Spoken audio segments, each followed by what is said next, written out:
Good afternoon, my fellow aquarium scientists. Hope everybody is doing well this fine Sunday afternoon. Just going to give it a couple of moments, you know, let the notifications go through if people start trickling in.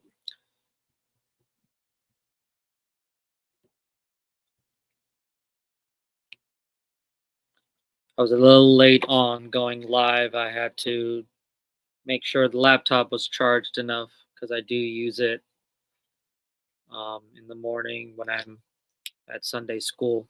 So wanted to make sure there's enough charge before I go live. But yeah, let's see here. Oh, there's Silver Creek. Thank you very much for stopping by. Please let me know if you guys can hear me okay, see me okay.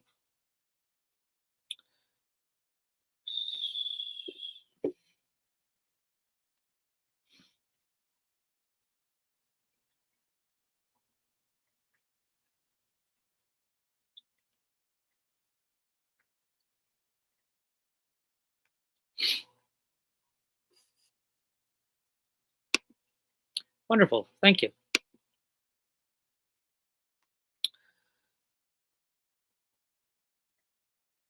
So, just wanted to talk a few things about what's been going on, certain updates, things like that. Um, First things first is last Monday, I was invited I was invited by Scotty, Scotty the Fish Freak, to go and aquascape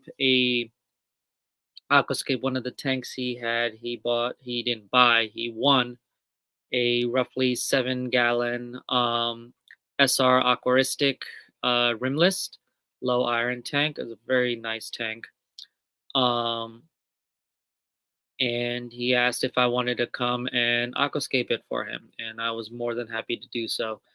And so I went over and we ended up doing a live stream. So if you guys want to watch that live stream, make sure you go over to his channel and you should be able to watch the replay. But it was a fun time. I greatly enjoyed it. Me and Scotty just relaxed, talked about things regarding aquascaping, and um, I got to use basically I used whatever Scotty had on hand, sand, substrate, plants, things like that.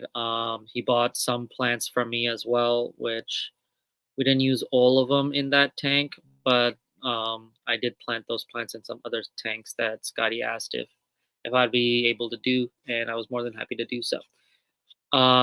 I did make a post about it on my Instagram, so you're welcome to check out my Instagram to see that tank. But considering that tank was my first aquascape in a while. Like my last aquascape was this tank and the beta fluval tank upstairs, which were set like maybe two years ago, something along the lines of that, a while ago. So it's been a while since I've aquascaped anything, and so I really got to test my aquascaping prowess. It's like I talk about aquascaping, techniques and all that stuff, the science and art about it, but it's like, put your money where your mouth is. So I just talk about it. Let's actually showcase my aquascaping abilities, and I think I did okay. I could have definitely improved. I could have done better, I think. Um, but considering that I was rusty at the time, I was pretty happy about it, and most importantly, Scotty was very happy with it. So that's what matters, is because it is his aquarium to enjoy. I wanted to make sure he can enjoy it, but also I wanted to make sure it was scaped in a way that would be easy for him to maintain. Um, and since then, because we work together, I've been asking him for updates on it just to make sure everything was fine. He even sent me some pictures afterwards, and so far I haven't. So far, no melting. Some of the plants did pop out, which was going to happen, but Scotty was able to put it back in. and I believe he has added fish already in it. He's added shrimp and I think a pygmy corridora in there. So pretty exciting, and I'm looking forward to see how it looks when all the plants grow in. So that was one thing that was pretty exciting that happened. Um, I've got some stuff for the macroalgae tank coming up, and I'm actually going to be reaching out to Seahorse Savvy in terms of livestock and stuff like that. Um, and macroalgae for the tank. So I'm looking forward to that. I'm waiting on a few things for the tank, the actual tank setup. Once I get that stuff in, it should be coming in tomorrow. So I'm pretty excited about that.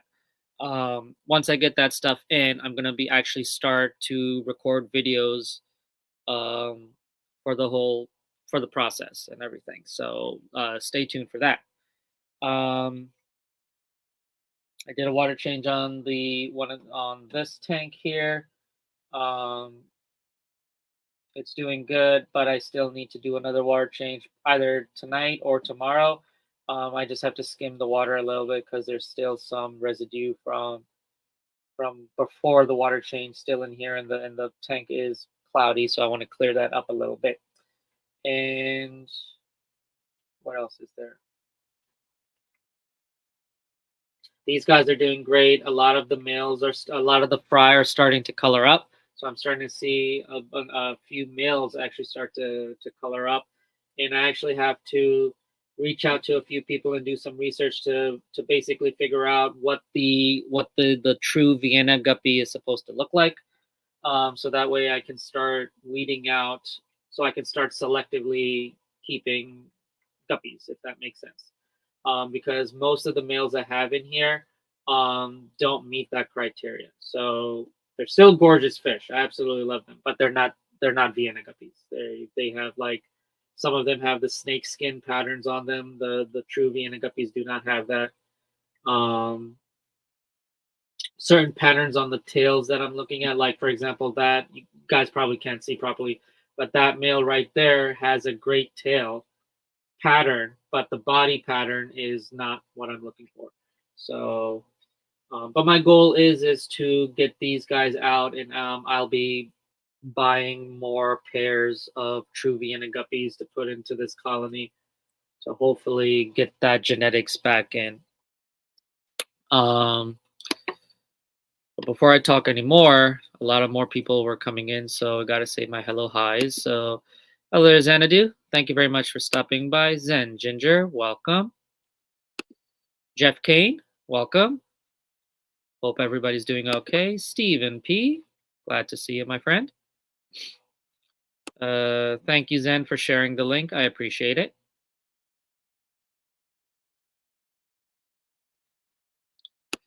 Coupling Creek Aquatics, welcome. Happy you were able to make it. Hope everybody's doing okay. I appreciate it. So yeah, so I'm going to be working a little bit on the guppies. The person, one of the hobbyists here in Jersey, who I actually got these from, um, I'm going to be reaching out to him to basically ask him for some input and help. I'll be sending him some pictures of the males, just to ask him, what are your thoughts on, in terms of the patterns and the finnage and things like that. If there are any that I should still keep in this colony or not. So pretty excited to work on these guys. So, I was a bit nervous because I've started seeing a few fries start to color up and actually show coloration for the males, but I do see some fry that are getting older that are showcasing or that are showing to be female. So I think I have a good ratio. I might have more males than females. I'm not too sure. I'll just have to keep an eye on it, but it's doing very well. This tank does need to be. I do have to do some maintenance on this tank. I'll probably won't be able to do it today, but definitely will be doing it tomorrow, as well as the other tank right here. which is my scarlet endlers. I've lost both males, unfortunately, but I do have two females, and I have a fry that is still too young for me to sex. So we'll see what happens, but I'll just have to reach out to Silver Moon Aquatics to see if he has any males that he could spare, or I'll just wait until the Keystone Clash if I believe he is a vendor at the Keystone Clash. So if that is the case, then I'll probably just wait until then, or which most likely will happen. I don't want to wait that long, and I'll just reach out and be like, "Hey, do you have any males that I could buy off of you?" Because they were very gorgeous fish. But yeah. So, and I'm trying to see what else I wanted to talk about.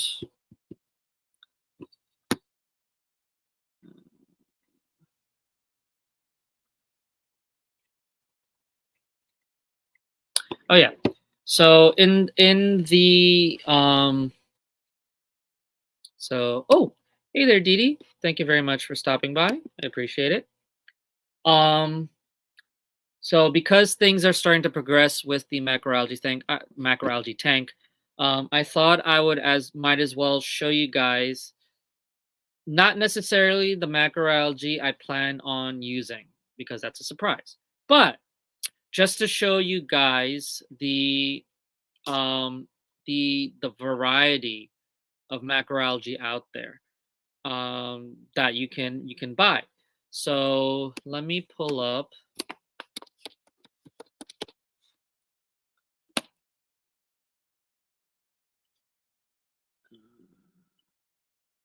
Cool. And share my screen real quick.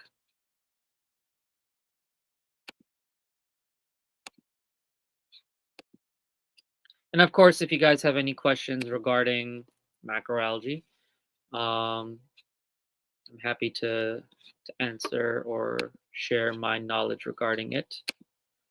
So we are on the Seahorse Savvy website. By no means sponsored. It's just a website that I'm familiar. It's a business I'm familiar with and have been following for a long time, and was just browsing just to see what they had. I most likely will be getting stuff from Seahorse Savvy. I'm just not too sure yet, but they have quite a bit of stuff. Um, cleanup crew, saltwater fish that are seahorse safe because Seahorse Savvy obviously specializes in seahorses. So their main thing is seahorses, but everything else is geared towards things that can live with seahorses. And one of the things that are very common in a seahorse setup is macroalgae. So they have a macroalgae setup right here, or a section right here, and then obviously some information regarding if you have any questions, operating hours, shipping, all that stuff, and then um, the variety of macroalgae that they have. And so you've got a lot of your caulerpa, your red macroalgae. Um, Definitely interested in a lot of these macroalgae, like the red excuse me, gracilaria is one of my favorites. Actually, matter of fact, a lot of species of that type of macroalgae can be found here in um, New Jersey, even believe it or not. Dragon's breath is another one that I've been looking into right here, which is sold out. So I might have to reach out to them to ask if they're going to be getting it back in stock at some point. They give you some basic care requirements. I would do more research as well in terms of water parameters and things like that. But they kind of give you what size it's going to be when you get it in, and they have them in frags. So they have it like attached to like a frag plug, I'm assuming. Lighting, moderate to high light. A lot of the macroalgae that I have seen throughout, especially ones that are more on the red side in coloration, require medium to high lighting. Um,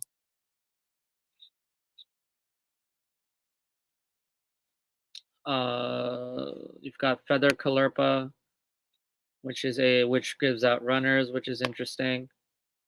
Yep, see, moderate to high lighting. A lot of these macroalgae require that. They also tell you water flow, so water flow, moderate to high water flow for a lot of these guys.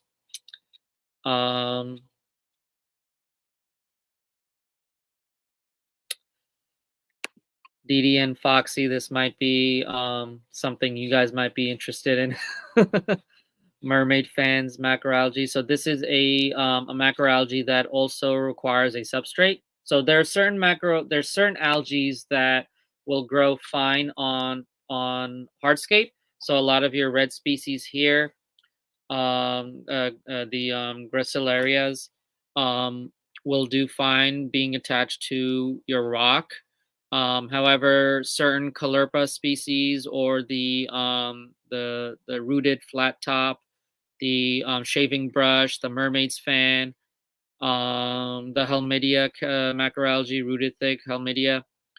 These macroalgae tend to do well being in substrate, which is basically sand. So you can see right here, hopefully, they have it in substrate, in sand substrate here. They don't have roots, so don't think of it as like you have to put them in substrate to root. It's a little different than your traditional freshwater plants. They don't necessarily have roots, but they do have runners. They do have a hold fast, things like that. This is a lot of your stereotypical traditional seaweed, which is Caulerpa prolifera, which is kind of like if you've ever seen like drawings or cartoon or like seaweed portrayed in artwork and things like that, cartoons, things like that. This is what that's based off of, is the Caulerpa. Caulerpa spreads like crazy, but it can also be very dangerous to the aquascape if it gets stressed or there's some water parameter issues or things like that. So I'm not gonna say it's beginner friendly, but I'm also not gonna say it's intermediate. It's weird. It's like in the middle there. It is a easy to maintain plant, but it's all macroalgae, but it's also like keep with caution. Let's say that. You've got sea grapes. A lot of you who are interested in more of a healthier food and things like that, and eating seaweed in general. You can eat sea grapes as well. They do aquaculture sea grapes for food purposes. Um, they've got packs here, so you can get a rooted pack, variety pack, macroalgae 4-pack, 3-pack, things like that. You got Chaetomorpha. So Chaetomorpha is more of your refugium macroalgae than your ornate macroalgae for like a display. So this is something that in most cases, people put in a refugium for nutrient export or intake, I should say. Let me go back and see chat because I've been talking and not looking at chat. I apologize. Thank you, Zen, for sharing Seahorse Savvy's website.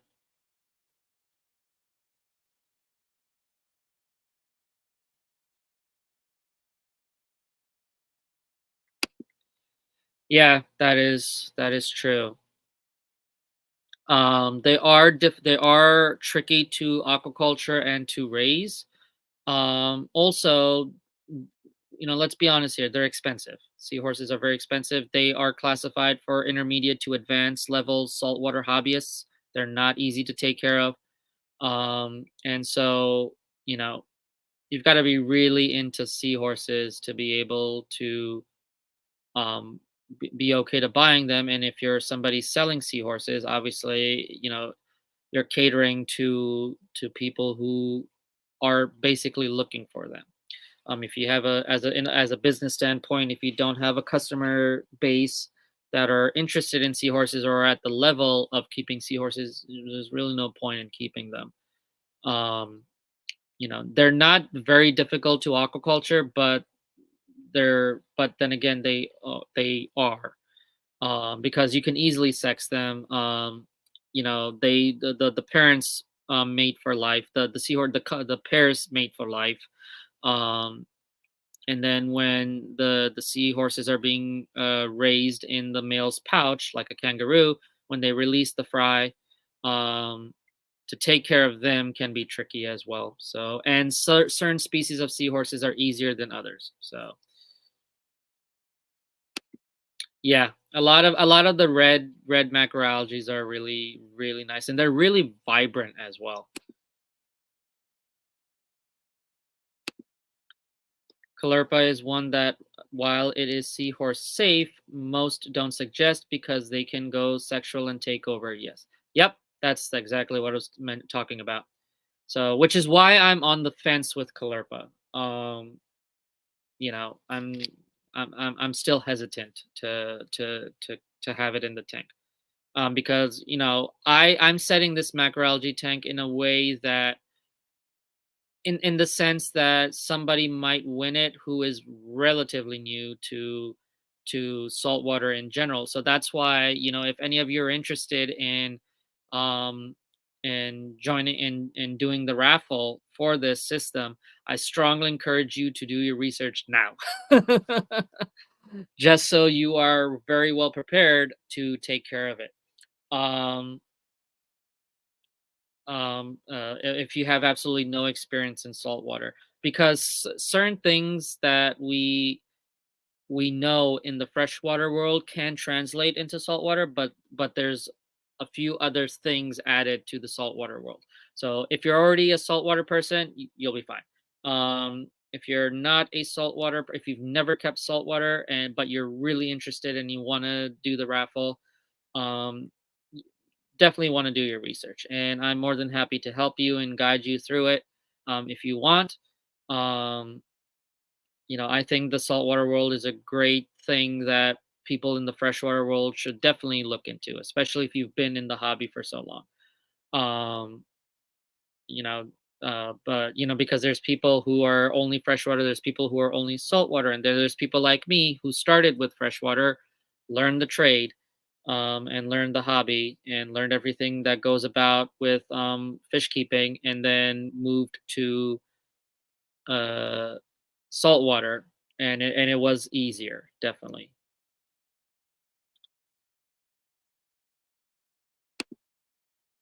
Hey there, Scotty. Glad you were able to join us. Hope everything is well.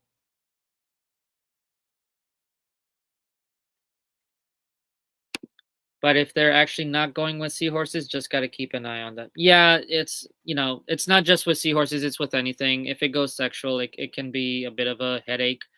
And I don't want to give anybody that headache. Because keep in mind, although I'm not going to be keeping a lot of livestock in this tank, there's definitely going to be a cleanup crew, and I might keep a certain type of fish in here. I'm not going to tell you what it is. Um, but I'm definitely want to keep some type of fish in here, but it is going to be macroalgae heavy, obviously, um, to an extent. But I'm going to set it up in a way that whoever ends up winning it can add on to it if they so please. But yeah, Caulerpa is definitely something that you just got to do your research, and it's not just with Caulerpa species; it's with all the macroalgae. You want to definitely do your research on it.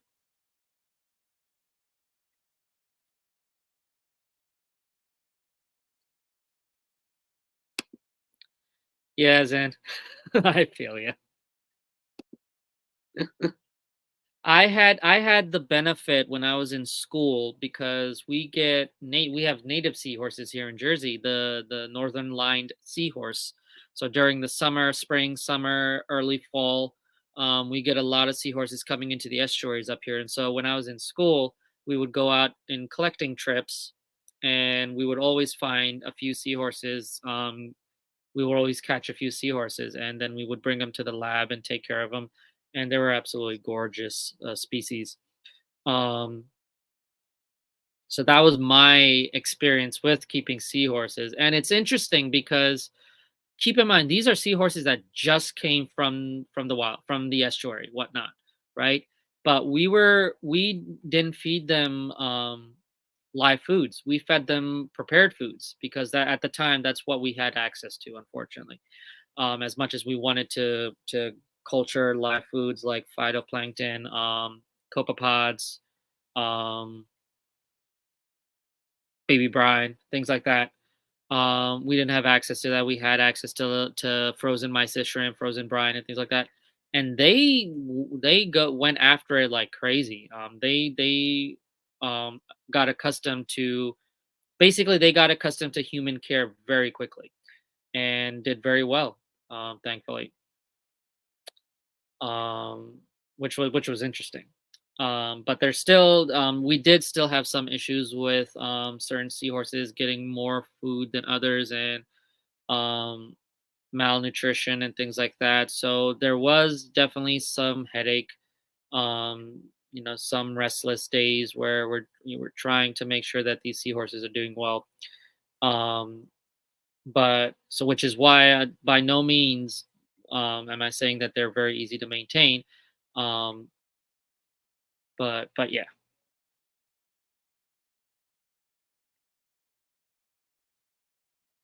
So Zen, if you forgot when I was talking about the specifics of the setup, it's a 10-gallon tank, which I don't recommend ever with saltwater setups, especially if you're getting into the saltwater world. The bigger the tank, the easier it is going to be for you to maintain. I never recommend a 10-gallon tank. That's definitely a nano tank in the saltwater world and is reserved for intermediate to advanced level. I never recommend a small setup for saltwater. That being said, I am setting it up as a 10-gallon tank. And so I am restricted to the type of fish in the saltwater world that I can keep in it. Blennies are definitely something that I can keep in here. Certain species of nano blennies I can keep in here. I'm not going to say if that's a fish I'm going to keep in here. You're just going to have to wait to see what I'll keep. I'm not going really all out with saltwater with the livestock because I want to reserve that. It's going to be a logistical nightmare for me. The type of fish I have in mind are going to be easier for me to maintain and transport. And I think will just be cool when I unveil it to you guys. Um, and so, but I'm not going to go all out because um, whoever ends up getting the tank, they might want to keep something different or they might want to add something to it. And when I do in the series for this project, when I get into the livestock, I will mention what I think would can work in this tank for this type of setup. But you're just gonna have to stand by and keep an eye out for that video when it comes out.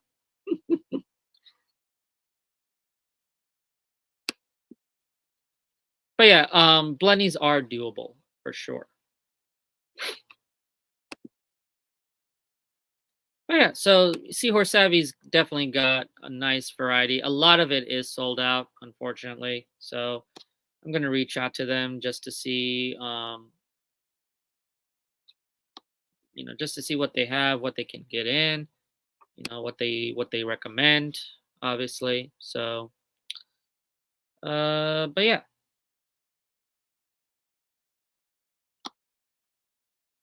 really cool stuff, and really excited about it.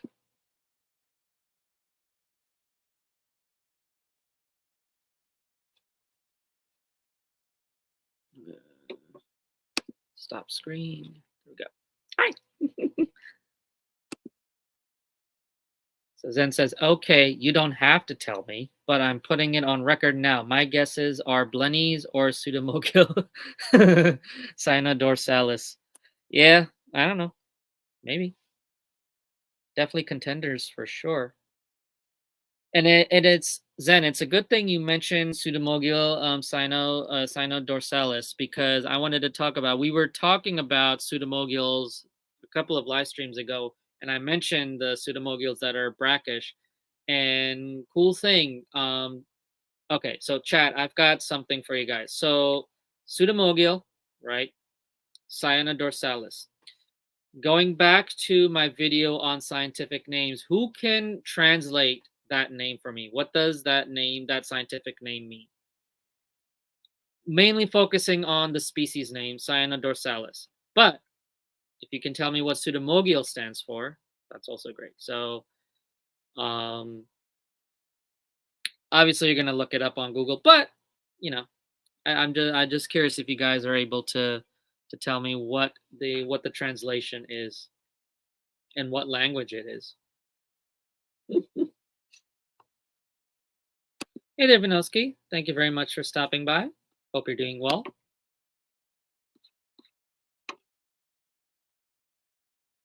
But yeah, I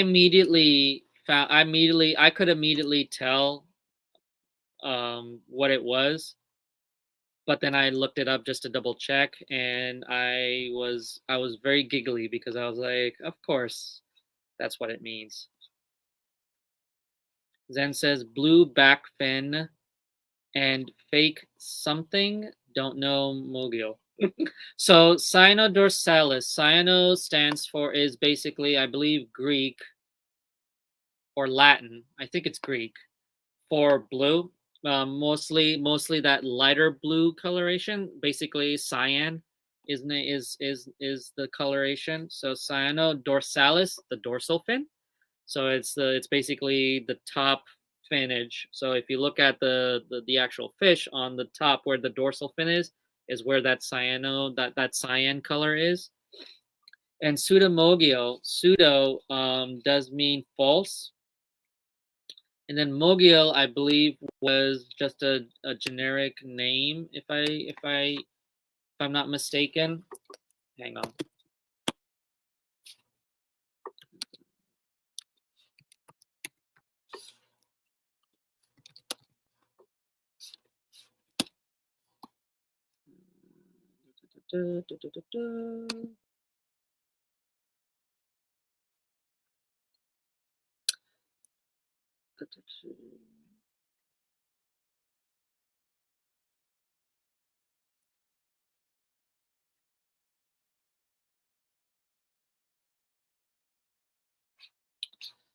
Where is it?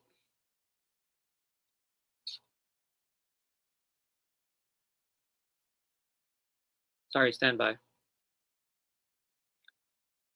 I'm trying to find.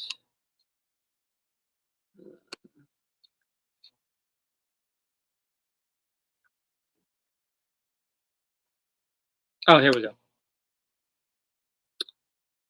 The different praise. Yep. So the etymology. So pseudomogil from the ancient Greek, pseudos meaning false, lying, untrue, used here as a prefix, and the generic name mogul, or pseudomugil. Cyanodorsalis from the ancient Greek, cyanos meaning dark blue, even though it's kind of light blue, and Latin dorsalis meaning of a of or pertaining to the back, in reference to the color of the upper body in this species.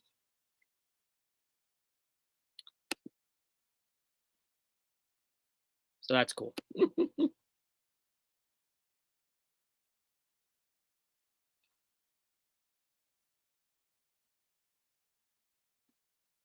Salty backward mullet. I did not Google that for the record before Scotty asks. I just knew what cyan, dorsal, and pseudo meant from a Latin perspective. Yeah, it's pretty easy to I think pseudomogil is very easy to determine what it means. Scotty says, I am back, still behind, had to deal with issue at work. Uh-oh. Which work? Our work or the other work you do? But yeah, Zen definitely a contender. Pseudomogil dorsalis is definitely appropriate for that size tank. Blennies are also appropriate size. Um, but it's a secret. I will say this: when I do announce what the fish is, if I can get that fish as well, you know, a lot of you guys will be happy, I think, and excited to see it when you come to the clash. But yeah, I'm pretty excited. I'm really excited because technically this tank will be the first saltwater tank I've ever set up in my house that wasn't at a lab, so or somebody else's house. So I'm pretty excited about it. Don't know how my parents are gonna feel about it, but it's not a temporary tank or it's not a permanent tank here. It's gonna be brought to the clash and raffled off on the Sunday. Um, which I might as well just talk about it because some of you guys might have come later than that live stream. So basically, what it is people in the fish fam community have sponsored. Excuse me, have sponsored a project where I'm going to be setting up a 10-gallon saltwater planted aquarium with macroalgae that I'm going to bring to the Atlantic Aquarium's booth at the Keystone Clash this October, from October 4th to the 6th in Morgantown, PA. If one of the mods can leave a link to the Keystone Clash, please. And it's going to be there as a display tank, so you're welcome to come and take a look at it and enjoy it. And then on the Sunday of the event, I am going to raffle it off. Um, in order to be able to put a ticket into the raffle, you have to buy something from Atlantic Aquariums, and then you will receive a ticket. You put your name and contact and all that, and you'll put in like a little fish bowl. I don't know. And then on Sunday, I'll have somebody, probably Scotty, um, take a ticket out, and then you have to be present at the time of the raffle of the of whatever the term is called of the pulling of the ticket to be able to win the tank, and then you get everything from the tank, everything that's in the tank, the filtration system, the lighting, and the maintenance supplies. So buckets, the siphon hose, the fertilizers, fish food, um, everything that you would need. Um, the bags and containers that the stuff came in, like the livestock came in, you'll have that. Because I'm still trying to figure out how to transport a tank without water with macroalgae in it, because you do not want, compared to regular freshwater plants, which can be okay out of water, macroalgae cannot be out of water. If it dries up even a little bit, it's gone. Um, so I have to figure out how to get the algae, how to bring the algae over to the clash, how to transport the tank basically without needing to break down the scape. Because, like I said, I might be keeping some macroalgae that need to be in a substrate. So I don't know. We'll see. But yeah.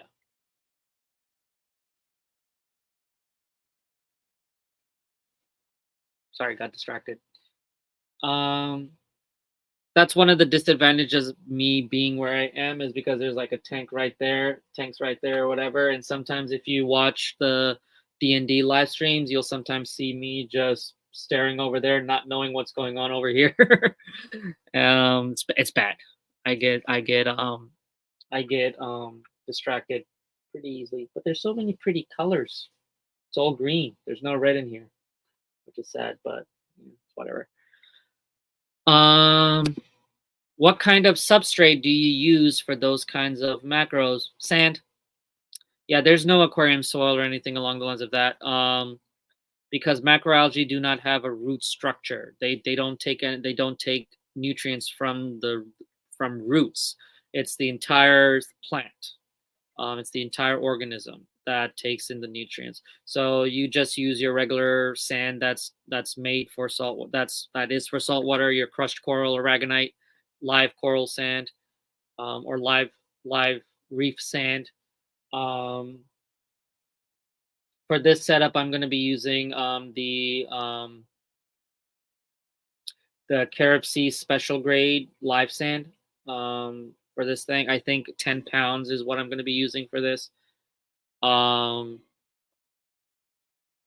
yeah, 10 pounds to get a decent layer. It doesn't have to be a thick. I'm not going to be doing a thick layer because I'm not keeping any livestock in here that needs to burrow or dig around. So it doesn't have to be thick, but it's still going to be like an inch or two in the tank. Um, but yeah, it's in terms of substrate, it's just your regular sand you would use for any saltwater setup.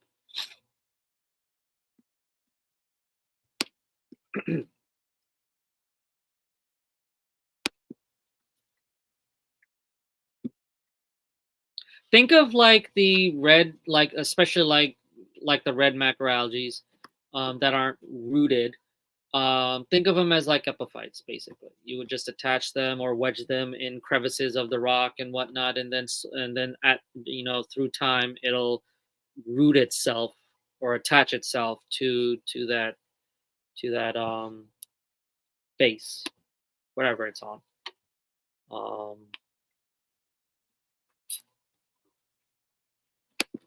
oh yeah. Oh, excuse me. I apologize. But yeah, so I'm pretty excited about that. I'm pretty excited to bring you guys along the journey, because like I mentioned before, my expertise in saltwater is fish only and coral. I've never kept macroalgae in systems or anything like that. So this is a whole new world for me. So I've been busy doing as much research I can, trying to reach out to people who have more experience than I do with macros, watching videos and things like that. So I'm just trying to do my research as best as I can, so that way I'm informed enough that when I'm setting everything up, I'm giving you guys the correct information. So if you're not going to the clash or you end up not winning the setup, you can at least go back, watch the series, and set up your own saltwater system, your own planted saltwater tank. And I'm using a 10-gallon tank, but you can easily translate. I'm going to do it in a way that you can easily translate it to any size tank you want. If you want to do it in a 20-gallon long or a 40 breeder, which I would recommend to start, um, to definitely do that. And then another thing that I would recommend is try getting a all-in-one system. It's a little cheaper than what I'm doing, to an extent, especially if you're going the larger tank route. Either get a setup that comes with a sump and everything, or an all-in-one system where the filtration is integrated into the tank itself. JBJ has a good system. Waterbox aquariums, um,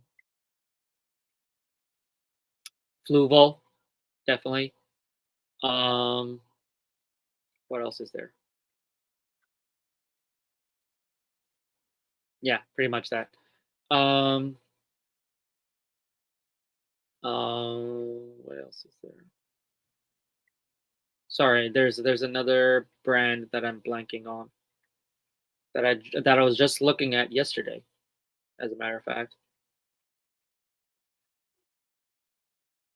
Okay, I don't know. It'll probably pop in my head. Uh,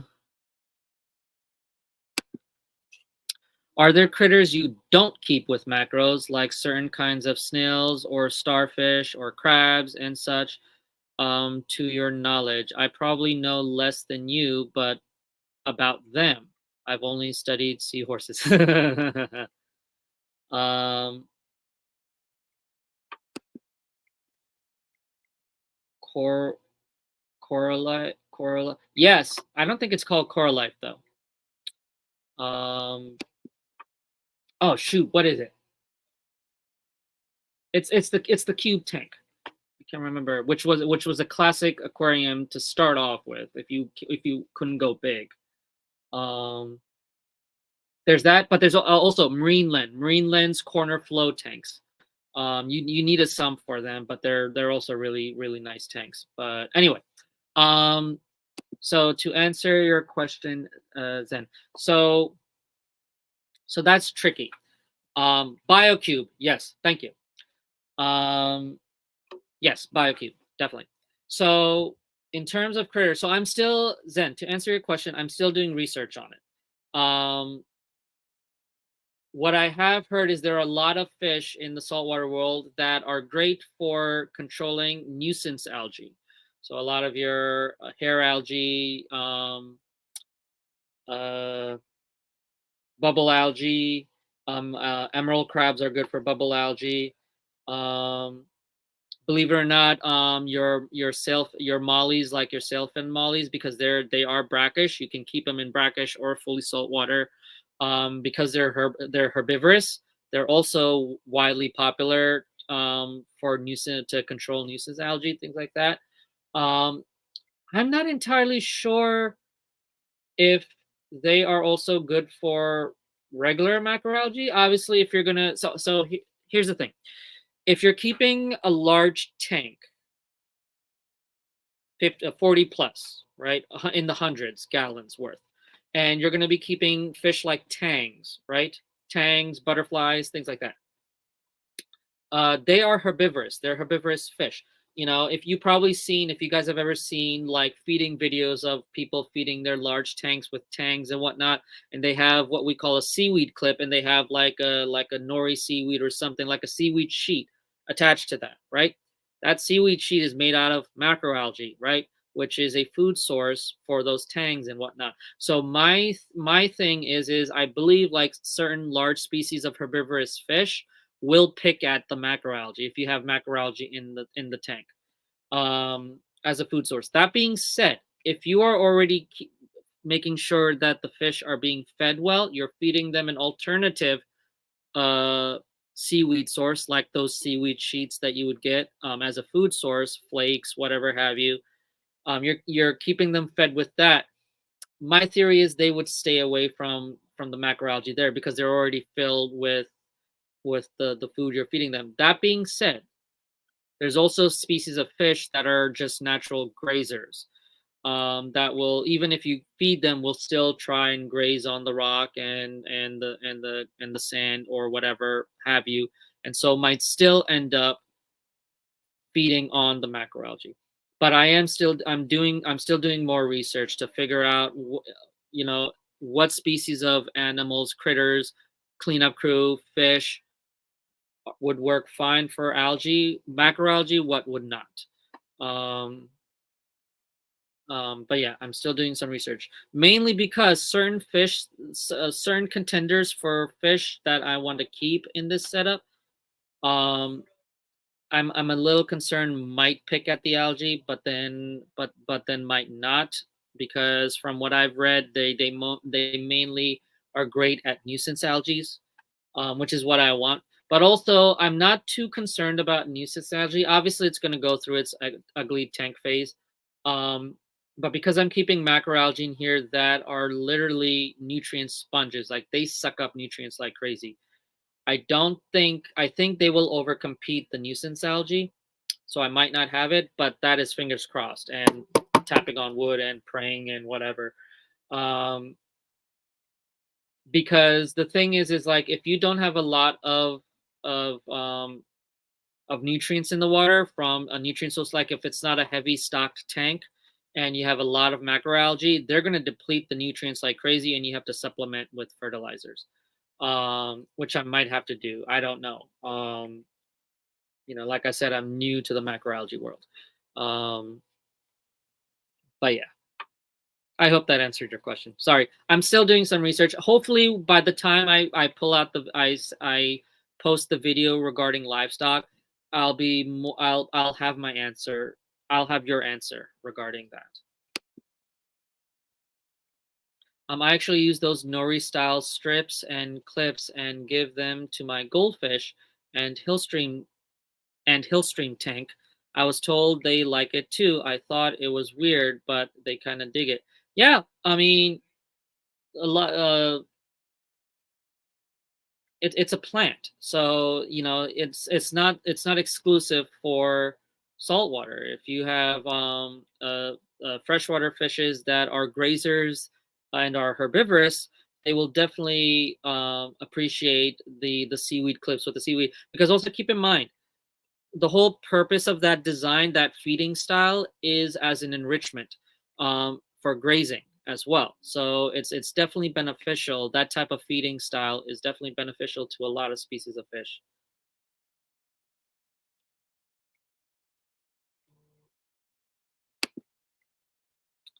Hey there, Nathan. Sorry if I didn't say hi. Um, well, I hope these kids just took my advice at PetSmart. They were looking at getting a feeder fish and putting it in a tiny bowl, and I told them not to because of the size they get. Yes. Yeah, I do not like the feeder section, the feeder fish. Um, they are disease ridden, they're not kept properly.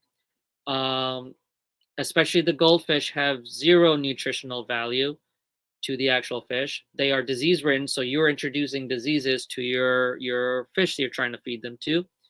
Um, yeah, it's just a risk. It's just really a risk. You're better off raising feeder fish yourself properly than buying them there. Find a reliable source for the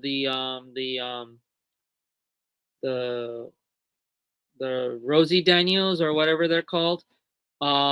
Raise them yourself, raise them healthy, gut feed them if you want to with actual fish food or whatever have you, and feed that to your fish. You're better off doing that than going to PetSmart and buying feeder fish for like I don't even know how many cents there are that are disease ridden, that have concave or sunken in stomachs because they haven't been fed properly. I don't even think their systems are even hooked up to a filtration system. They just have a bubbler in there, and it's cold water, which I mean makes sense because those fish are cold water. But um, yeah, I'm not a fan. I'm definitely not a fan.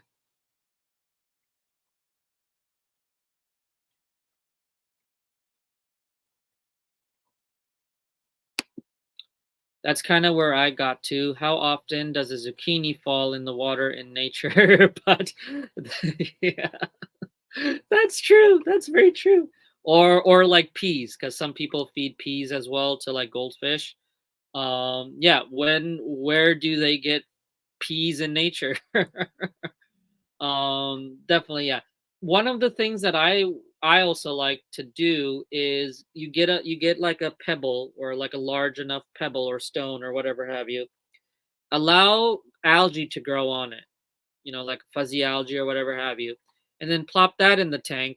And if you have grazers, herbivorous grazers, they will graze on that as a natural food source, and they will clean it up for you. And then or just allow algae to grow on it, and any grazers you have in the tank that are herbivorous will appreciate it, and it's free food.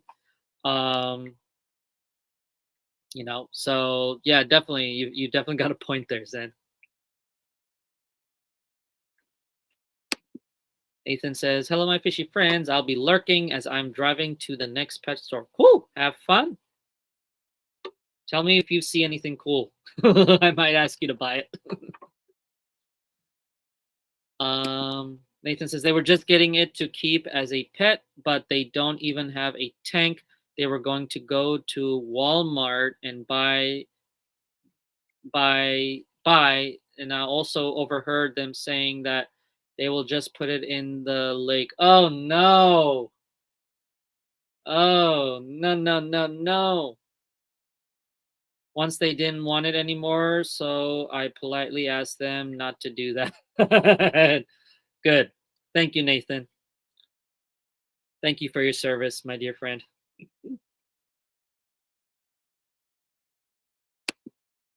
Or get some muck guppies and convicts, you're set for life. Yeah, or that. Yeah, just breed, get some guppies that you don't really care for and just let them proliferate and gut load them if you want and feed that. Or convict cichlids because they breed like crazy. Definitely. Hey there, Homer. Thank you very much for stopping by. Hope you're doing well, my friend.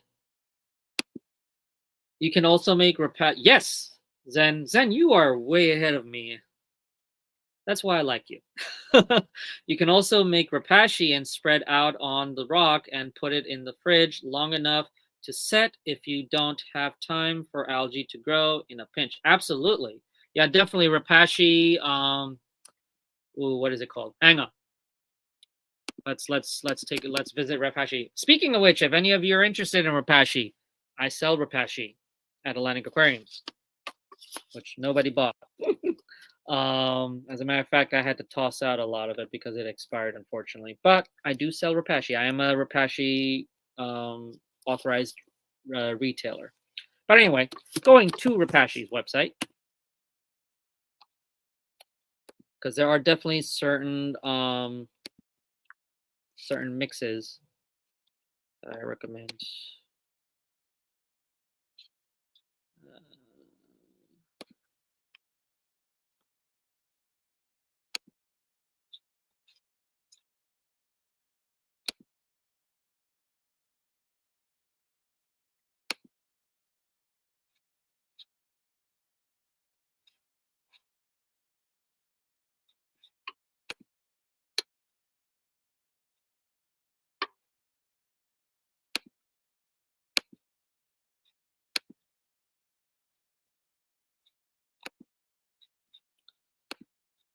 okay, so let me hide that for a moment here. So we're at Rapashi. So this is their freshwater fish section. So what you have here, so for herbivores specifically, a true herbivore diet is the super green, which is a vegan algae gel premix. Don't really care about the vegan as long as it has plant matter in it. That's fine by me. Um, is great. This is great for a lot of your cichlids who are herbivorous, as well as for any other grazer. But for also for certain grazers in particular, they also have a Rapashi Igapo Explorer, which is a forager gel premix. Great for your rainforest species. So if you're keeping any Amazonian species or any of the rainforests in Asia, that's a good food for as well. But for into the foraging for herbivorous, super green is great for that. If you have plecos, morning that need a wood diet, morning wood is also great for that. You also have bottom scratcher as well. Super gold also is rich in a veggie diet because goldfish are mostly they appreciate a veggie diet. And then you have Soylent Green as well. So there's definitely a lot of variety there.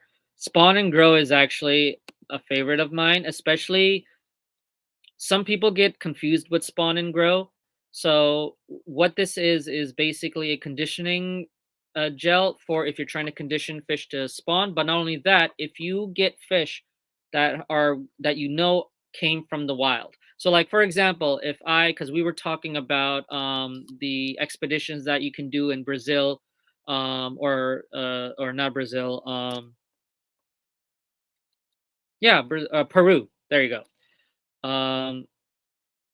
Uh, you can go on expeditions and you can collect fish to bring back to the states. For something like that, when I bring those fish in and I'm trying to make sure they're healthy and they're nice and whatever, I would utilize Rapashi Spawn and Grow for that, just to make sure they're feeding well. As an introduction to a variety of foods that I would give them, just to make sure that they're feeding well, they're getting good nutrition, stuff like that. So that's what spawn and grow is about. But also, if you're trying to induce spawning, condition them to spawn. And then you've got Community Plus, which is your all rounded staple gel food, things like that. So Grub Pie is your insectivore, so that's great for your live bears, any fish that that eat insects as a diet. So that also includes like your archer fish, even things like that. What you can do is you can create little balls or tabs of that and stick it to the glass and just see the archer fish try and shoot at it. Um, definitely cool. They also used to have a saltwater version of Spawn and Grow, I think, but I don't think Repashy makes it anymore. Probably just didn't sell properly. Um, oh yeah,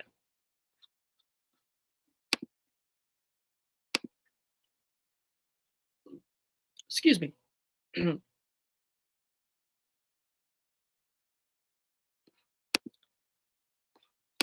Homer says, I feed a lot of veggies to all my fish. Homer loves salads.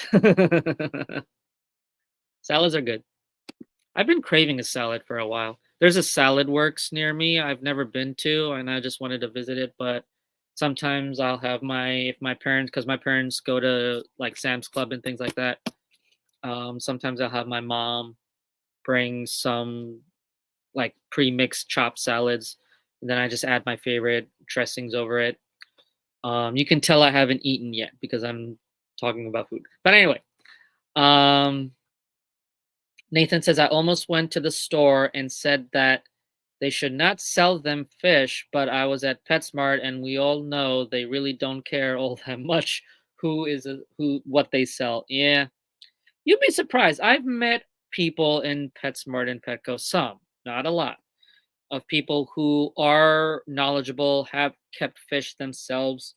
Um, as a matter of fact, I think like I don't know about PetSmart, but I know Petco, the company actually encourages its associates to keep pets. You know, keep birds or keep reptiles or keep fish or things like that.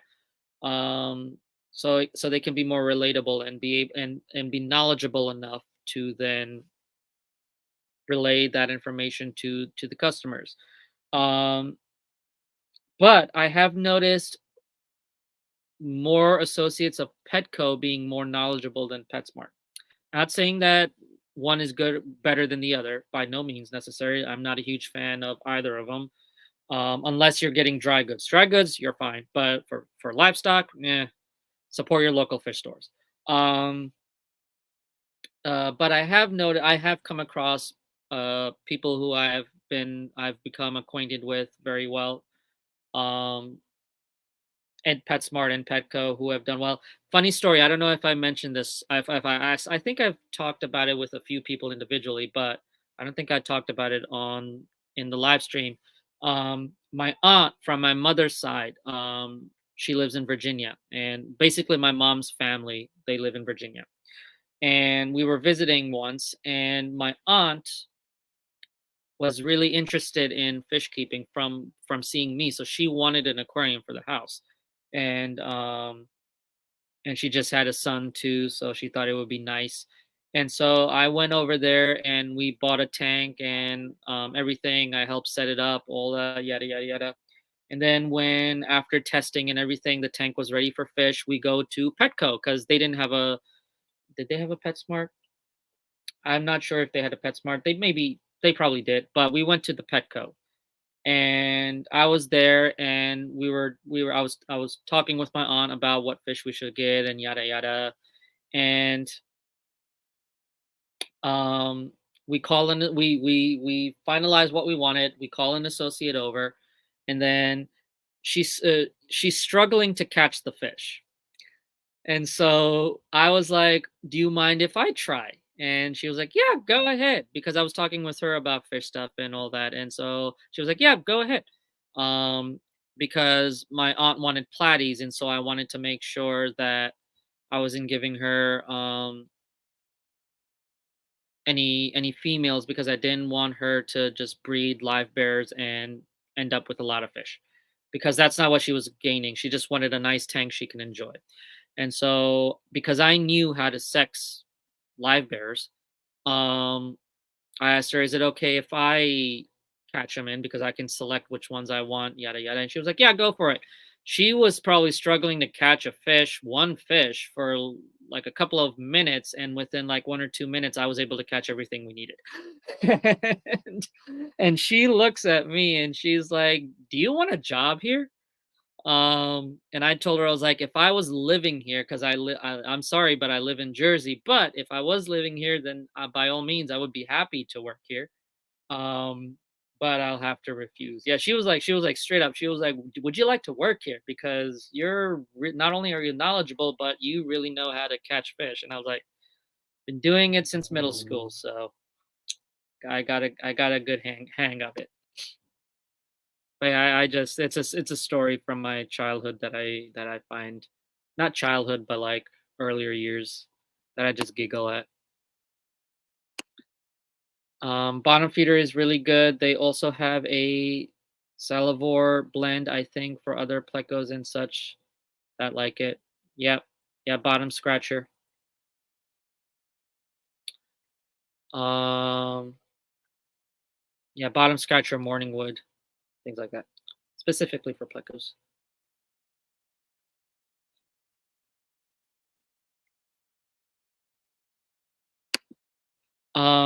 My fish like Easy Reef's mastic paste. Nice. I'm not familiar with that, to be honest with you.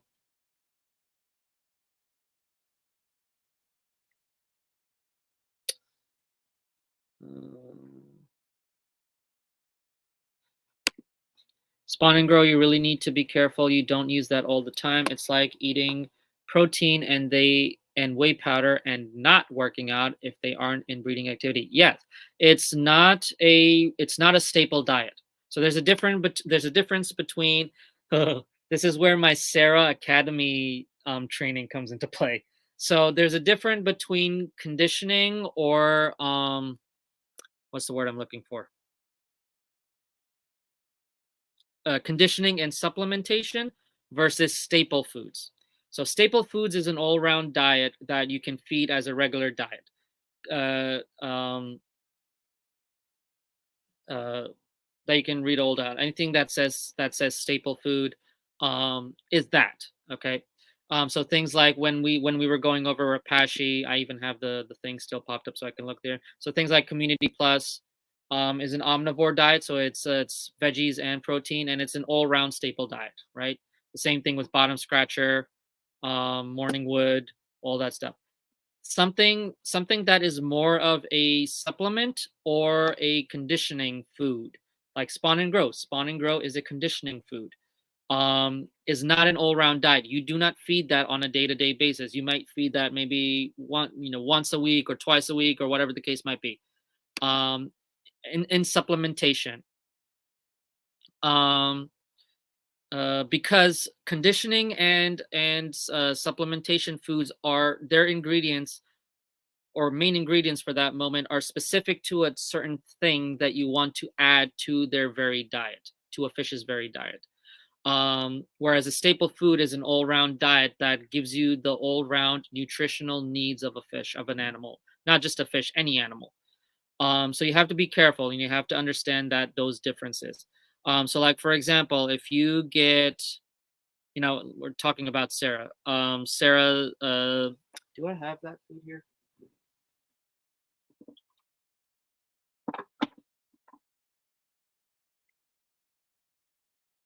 Yes.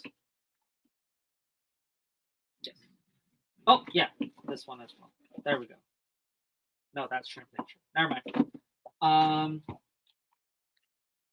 so not the best examples, but that's what I got here. Otherwise, I have to dig around over there to try and find a food. So I have two Sarah foods right here. I have Vipin Baby Nature, which is a which I just realized is a they come in. This comes in two varieties. It comes in Vipin and Vipa Gran. So Vipin is flake, Vipa Gran is granular. So I didn't know that. But anyway, so I have the Sarah baby food, not the Micron, and then I have the Sarah Onip tabs. Just to simplify it, this is staple food for fry. So this gives your fry an all-round diet. This is a treat. It's supplementary. It's complementary. You don't give this as a regular food source. This is a treat, which I usually give my fish maybe once a week or even every other week. I don't normally feed this all the time, um, but that's the difference between the two, if that makes sense.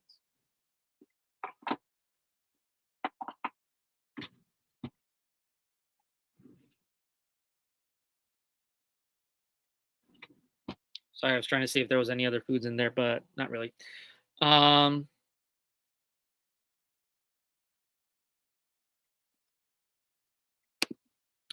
Sama, have you tried the new Life Spectrum algae masks? It doesn't smell as bad as Rapashi and is apparently good for freshwater and saltwater species. Works the same ratio wise though. Yeah, I know about algae max, and as a matter of fact, hang on.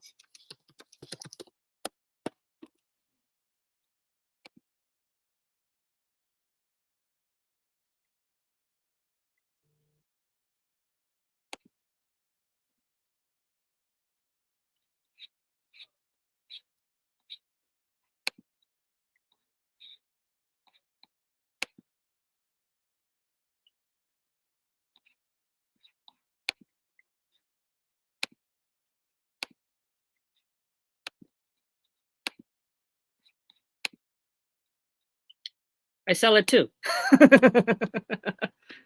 Yeah, so this is the pelleted. This is the New Life Spectrum Algae Max pellets. Um, comes in a variety of sizes. Tropical is like your smaller pellet size. Then you've got medium and large. It is a herbivorous diet, so it is a herbivorous staple diet for herbivorous fishes. Now you can also feed this to omnivores. Omnivores are those that require protein and veggies in their diet. So you can also feed them to your omnivores. It's not just solely for herbivorous fishes, but this is a staple diet. It's definitely a staple diet that I would add as a varied diet of other staple foods as well. I never feed my fish just one food type or brand. I always mix it around so that they're not just hooked to one particular food. Um, but yeah, it's a definitely a good food that I've heard good things about, and so I carry it.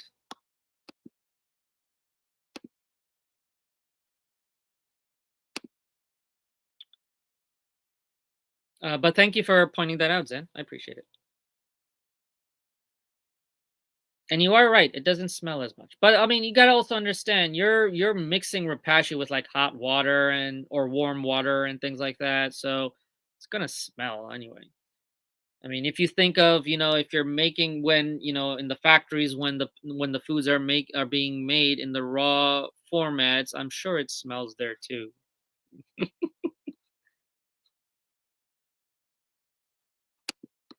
It's a special food for tangs and picky feeders like Moorish idols. It's plankton based with algae. Yep. Are you talking about New Life Spectrum or the other food that you just mentioned? I'm confused.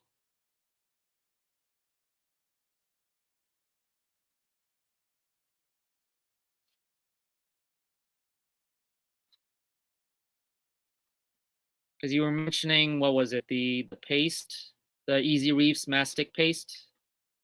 Is that what you're referring to?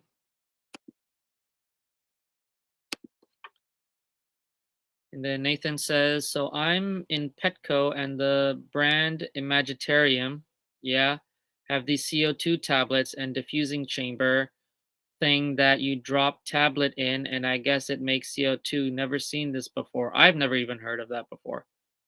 I'm aware of the brand, the Petco brand Imagitarium. It's a brand owned by Petco. Because I use one of their siphon hoses. Um, but yeah, never heard of that. Yeah, I wouldn't really touch that. Just get a regular CO2 thing. Either get the CO2 bio, like I have the Tropica CO2 bio, or just get a tank for with gas in it. Didi says I use many different foods too. Yep. I always advocate for a varied diet. Steven says, yep, it's a passive CO2 system and it's useless if you have any KH in your water. There you go. And Homer says, yeah, the Easy Reefs mastics. Okay, good to know. Yeah, especially with Homer, you mentioned Moorish idols. Moorish idols are definitely picky eaters for sure. And it's funny, when I first was getting in the fish hobby, one of my dream fish was the Moorish idol. Mainly because of Finding Nemo. Which, by the way, just a heads up, if you kind of figure, and I think somebody did figure out how big the tank was in the dentist's office, and for the type of fish that were being kept in there, it was not an appropriate size, especially for that Moorish idol. And not only that, Moorish idols like to be in groups. They do not like to be by themselves. So, um, yeah, not accurate, but definitely gave some exposure to the fish hobby in a way. One of the funniest things is, as a marine biologist, in one of the classes, was it one of the classes or was it like a club meeting? We actually watched Finding Nemo, and we actually had to nitpick what was accurate, what was not accurate. I think actually, what was one thing that wasn't accurate? So if you guys remember, that scene where the manta ray is taking them out to a class, right? And there was that one little speck, I can't remember what it was called. That he was talking to them about. It's like this little glowy little speck thingy that was growing, and he called it something. It doesn't exist.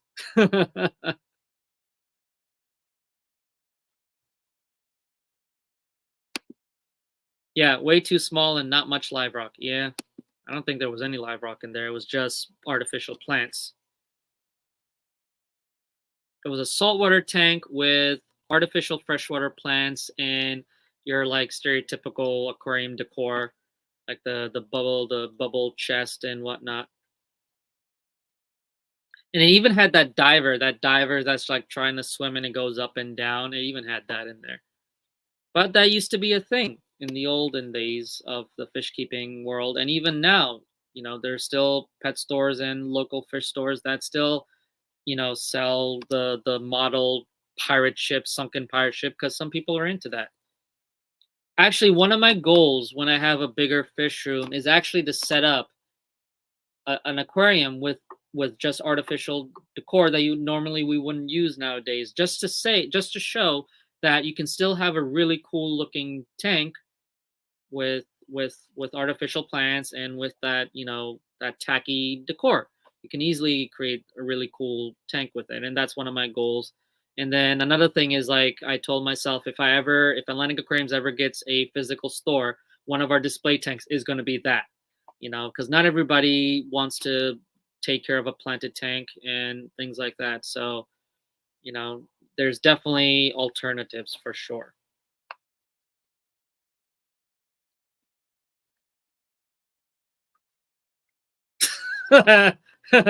Yeah. Yeah, that was another thing we had to nitpick.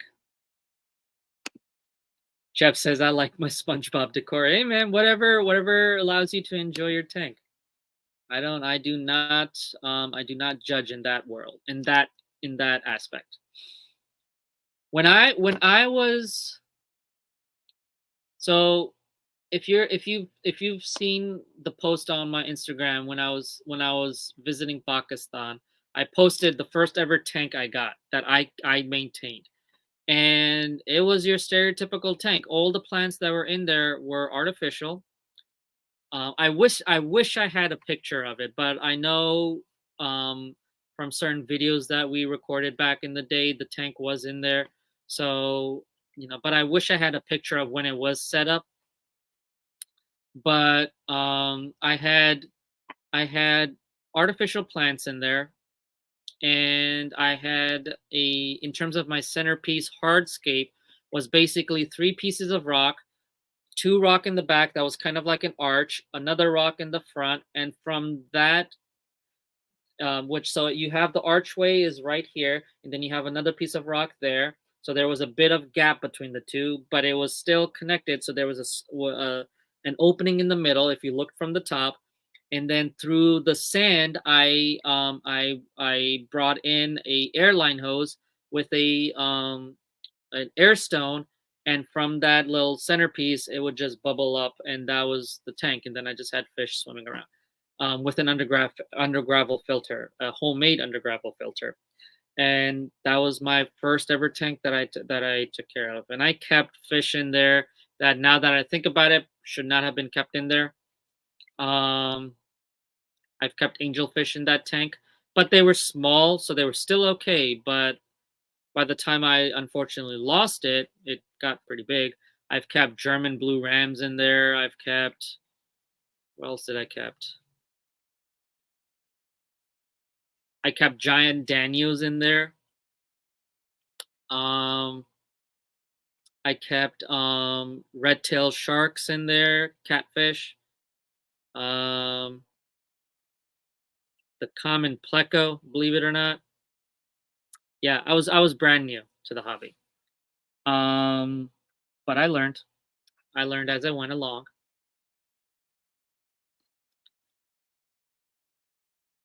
And there was one, I had a few fish stores in that area where I lived in Pakistan, but there was one that was pretty well, it was a really cool fish store that was the only fish store that had salt water. They had one tank that was a saltwater tank.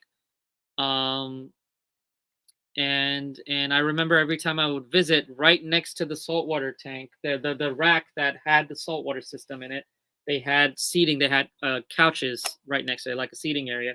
And I would always sit down and I would just watch the saltwater tank. They had clownfish in there. They had the blue yellowtail damselfish in there, which you kind of want to be careful with. Damselfish are jerks. Um, they had the oh my god, what is it called? Feather dusters. So the feather duster worms, they had that in there. I can't remember if they had coral in it. Um, but it was really cool. It was like I never expected to see a fish store there that had salt water. It was usually fresh water there.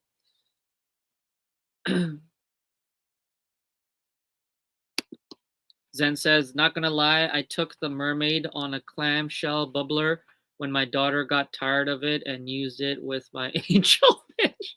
There you go. And then Homer says, I miss my diver with the chest. Yeah.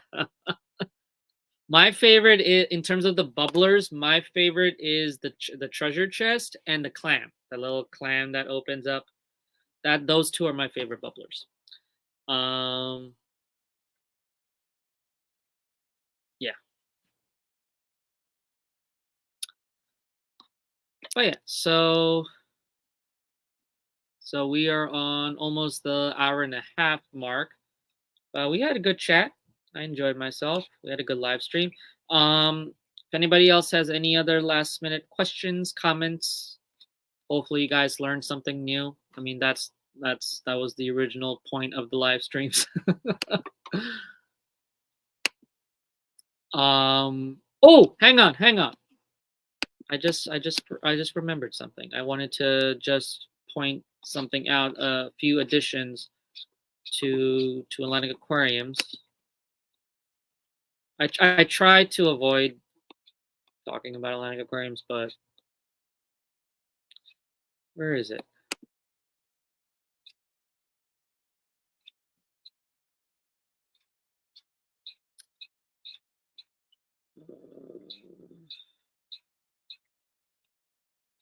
Oh, here it is. Okay.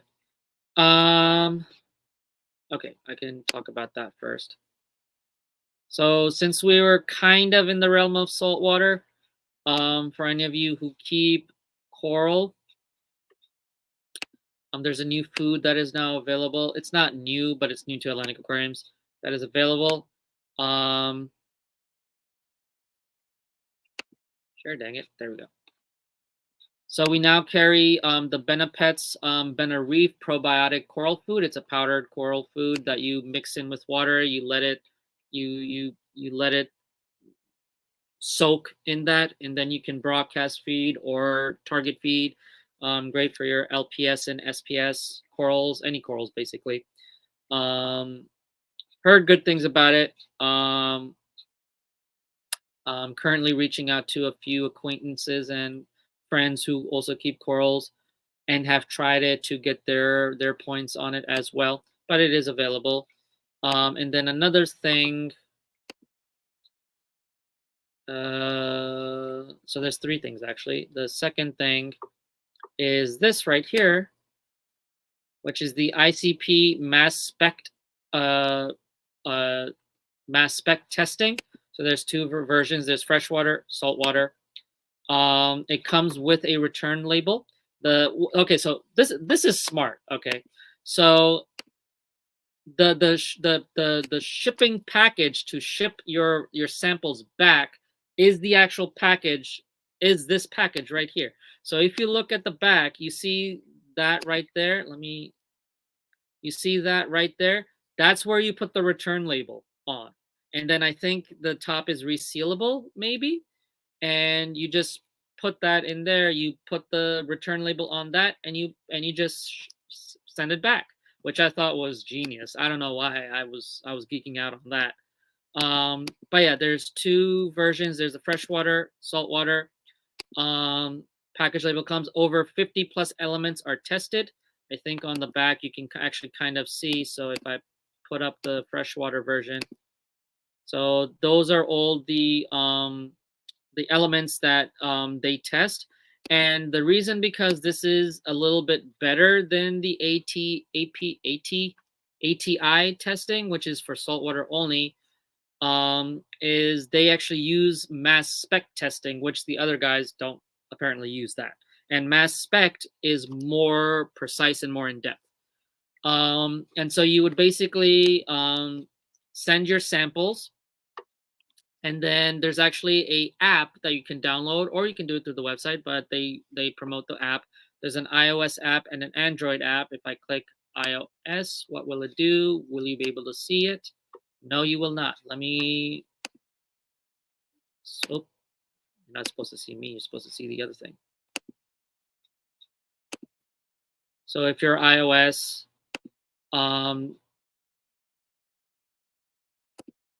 this is the app that you can download, and then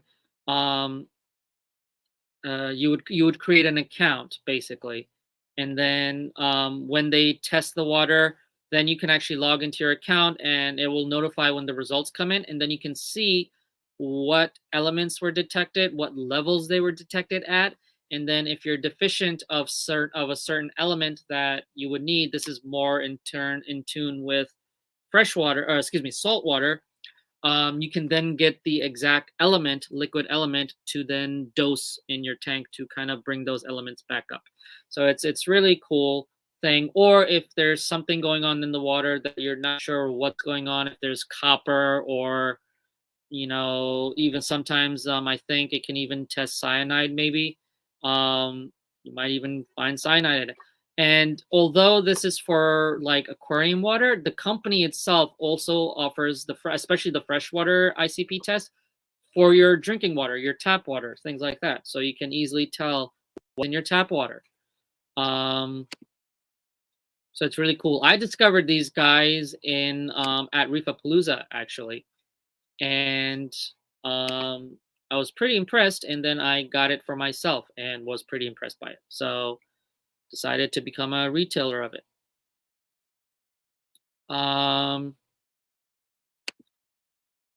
Going back to here, so that's that.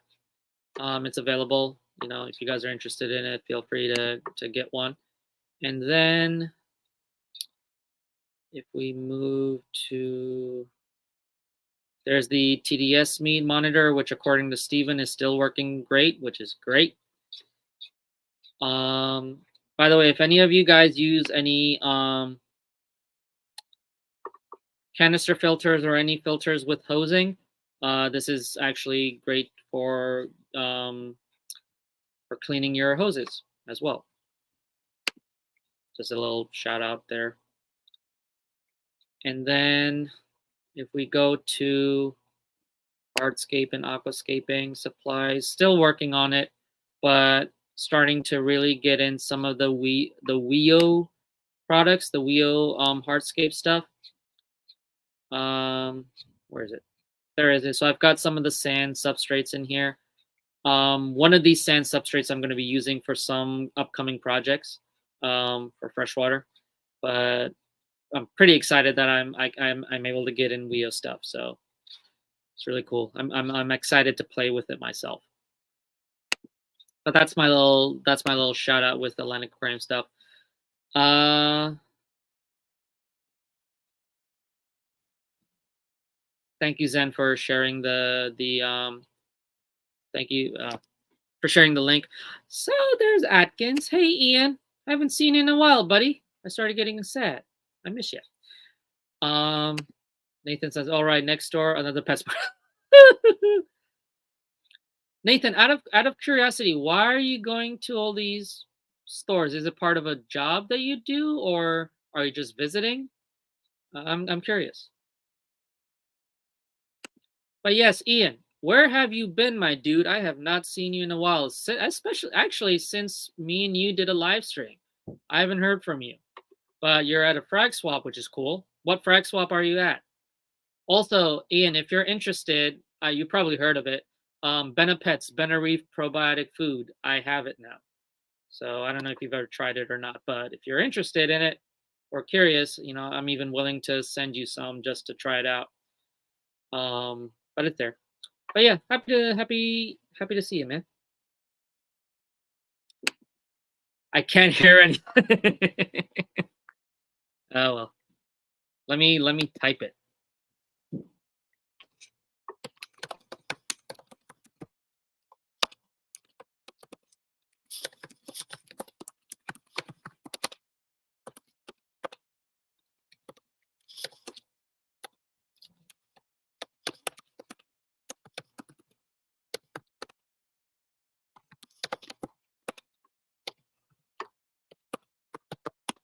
All right. Hopefully he'll hear that or see that.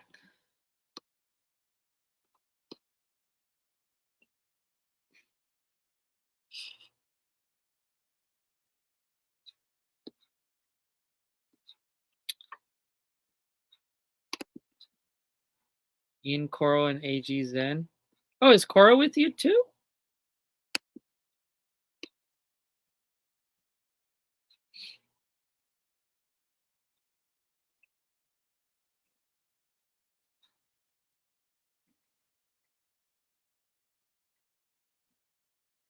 Ah, Coral Farmers Market. Cool. Cool.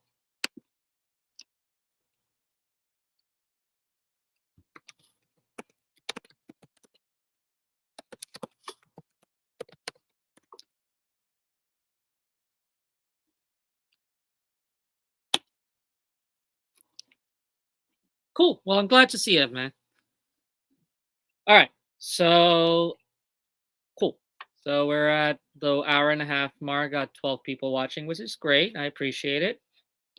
But yeah. So unless anybody has any more questions, comments, concerns before class is dismissed, um, is there anything else I wanted to talk about? Oh yes, another thing. So hang on.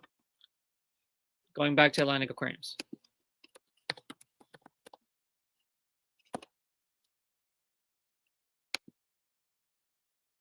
I'm sorry.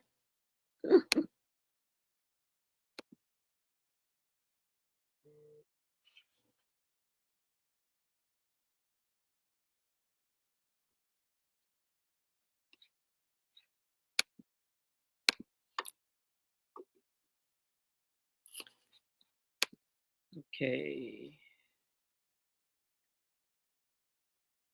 Nathan says, inspiration, looking for driftwood, etc. I'm setting up another 20-gallon long. Oh, cool.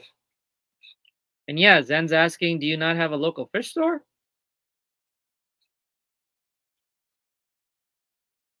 Because I know I only want crypts for plants in the tank, but need wood rocks. Gotcha. Well, if there's something in particular you're looking for, Nathan, and you can't find it, let me know and I'd be happy to help you out. But yeah, emphasizing on Zen's question, do you not have a local fish store near you that you have to go to PetSmart for? Because PetSmart doesn't really carry a lot of hardscape, to be honest, or Petco. Okay, so if you go to the more section under events, so this is where we post a lot of the different events that Atlantic Aquariums is going to be at. So of course, right at the top, got my favorite, the Keystone Clash, and then if you click on that, it'll take you to the Keystone Clash thing. Fishapalooza, which was merged with another event this year, which I was a little bit disappointed with. Not the club's fault at all. Um, but yeah, hopefully next year when the club does this again, hopefully we'll get a better turnout for sure. And then coming up is the Jersey Shore Aquarium Society Swap Meet and Greet, which is basically a swap meet. So there's going to be vendors there. We're going to be there with Atlantic Aquariums, and then but it's during their regular club meeting time and date. So it's going to be on Monday, May 13th, at the South Wall Fire Company in Manasquan, New Jersey. The event is going to start at 7:30 p.m. More information is on their website. I probably should have posted a button there for their website, but if you just go to Jersey Shore Aquarium Society, it's the information's there, or on their Facebook page. And then if you're interested, if you're in the area and you can make it to the meeting and you want to be a vendor, I'm not sure if they have any spots available. They didn't post anything about that yet, but I'm sure if you shoot the person in charge of the tables and everything, if you shoot them a message, they'll probably be able to let you know if you can if you can be a vendor. I think if you're a club member, it's $8. If you're not, I think it's 18. I might be wrong, but pretty excited about this. I'm not going to be bringing a lot of stuff there, but it's if you're in the area, it's a great way to meet me in person, say hi, and just chill and talk about aquarium stuff. But yeah, that's events. There's blogs, which I've got a few articles on there. Organizations that Atlantic Aquarium sponsors or supports. So there's 3 clubs: the Aquarium Club of Lancaster County, the Stockton Aquarium and Aquaculture Club, and the Bucks County Aquarium Society. So if you're a paying or voting member of any of those clubs, you get a special discount code, which is only for you guys, that the club has to give to you, that we give to the club, and that discount code changes every year. And you can use it. We encourage the clubs to make membership cards that has the discount code on it. So if you come to an event in person, you just present me with that card, and then I know that you are a club member, and you get that discount. But anyway, so that was the other thing I wanted to just give a shout out.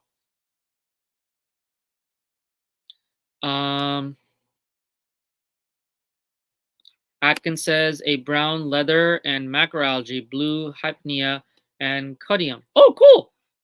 I love leather corals. And blue hypnea actually I think was on the macroalgae page for Seahorse Savvy. Hang on.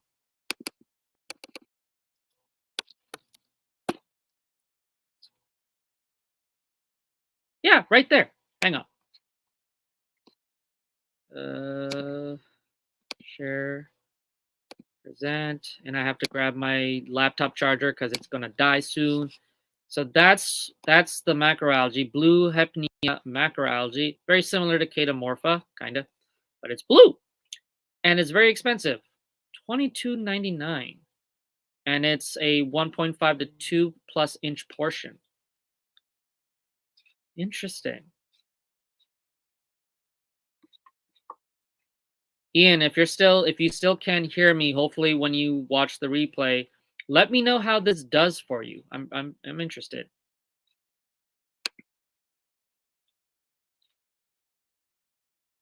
But yeah, blue hypnea and codium. Interesting.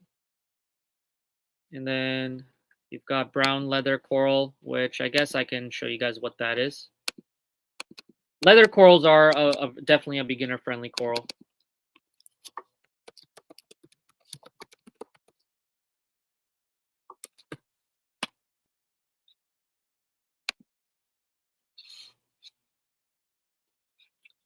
So, I mean, it depends on what species of leather coral it is, but there's a few varieties.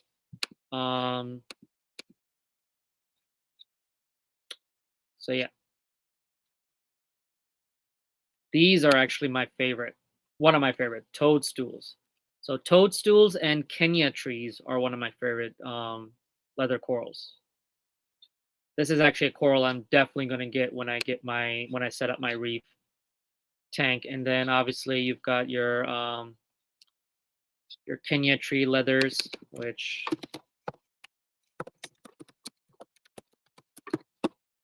oh, I spelled that wrong.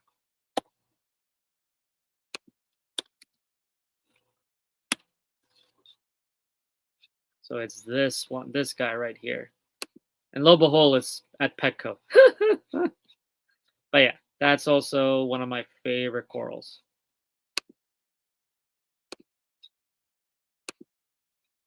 But yeah, both the toadstool and the Kenyas are definitely beginner friendly for sure. And hint hint Zen are for the most part seahorse safe.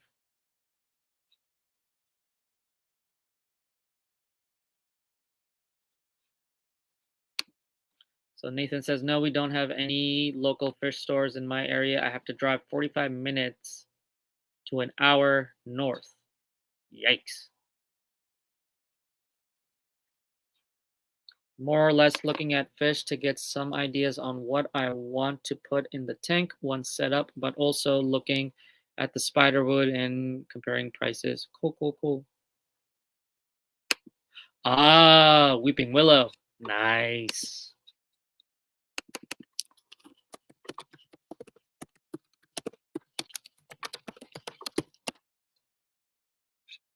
I can show you guys.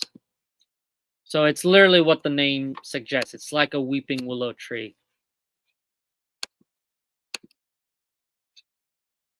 So yeah. So it's a leather coral that has more of an extended polyp as well. Cool.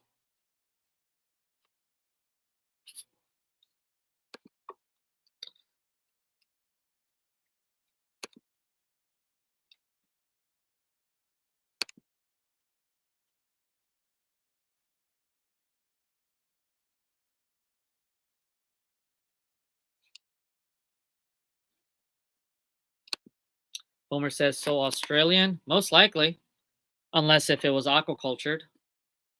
Um, because that's literally the only place where corals are actively being imported from is from Australia. So not much from Asia.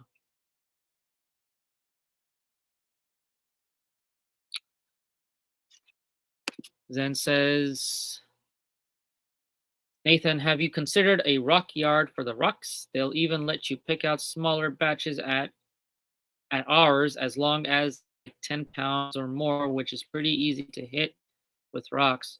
Yeah, definitely a lot of people will be going to rock yards. You do have to be careful with the type of rock because some of the rocks can leach stuff.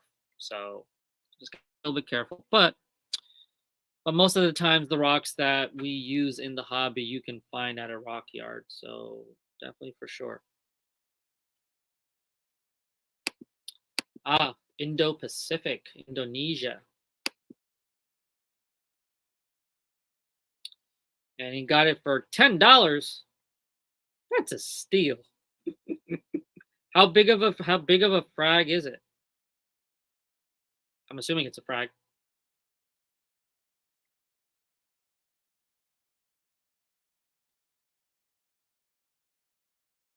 And it does look better in white light. I hope it does well. Got outside for a minute. Oh, you can hear now. Yeah, those types of corals definitely look better in white light. Or basically light that doesn't have a lot of actinic in it, like a lot of blue in it, like you normally use. You want blue in the lighting for saltwater reefs if you have coral that have fluorescence to them. Not every species of coral has fluorescence to them. Leathers being one of them, like most of your soft corals being one of them. So if you're just keeping like leathers, toadstools, fingers, basically leathers, You don't need blue in the light. They'll do fine in whiter light, as long as it's full spectrum. Um,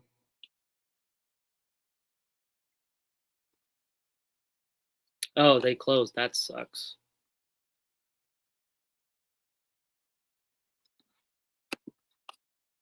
I have some rock I could use, but I want dragonstone. I've never used it and want to.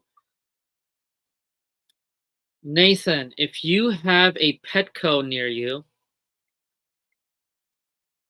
their brand Imagitarium, they do have bags that have dragonstone in it for hardscape. The last time it's been a while since I've been in a Petco, but the last time I was there, I was browsing. I saw a bag with the brand Imagitarium on it, and it had rock in it, and I think it said dragonstone in it. So I don't know if you have a Petco anywhere near you, but maybe you, instead of going to a PetSmart, go to a Petco, see if they have it. But I'm not too entirely sure if they still might have it. Let me look real quick, actually.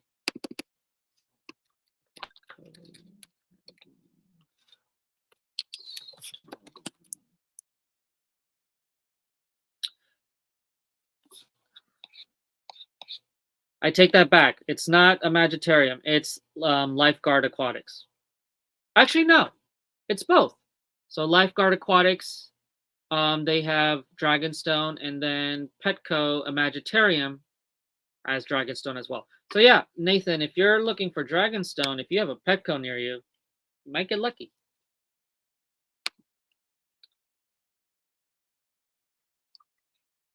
Nathan says, let's be honest, though, it's an excuse to go to pet stores. Yeah, fair enough. Homer says, I can't select freaking. What is this doing? Stream at work. There we go. Hang on, guys. I'm going to plug this thing to charge because it's going to die.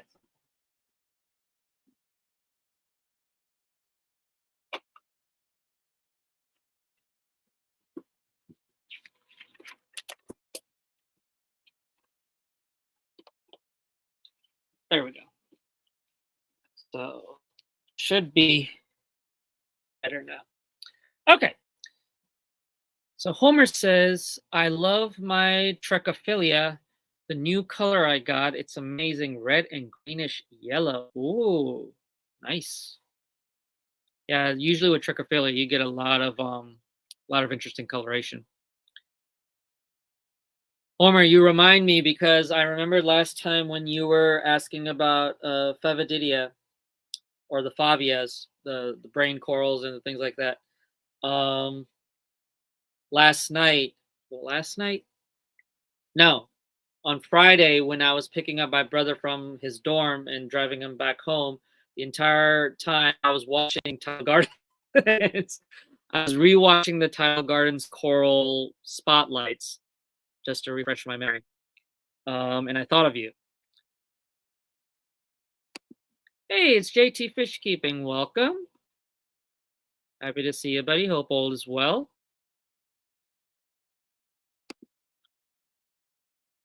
So far, Pet Supermarket is the cheapest for wood and rock, 24 for 10 pounds of Dragonstone. PetSmart wants 35 for 10 pounds.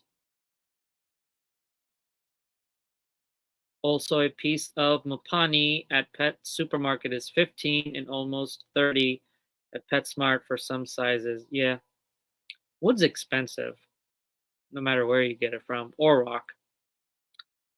But I guess the Pet Supermarket is the best deal, really.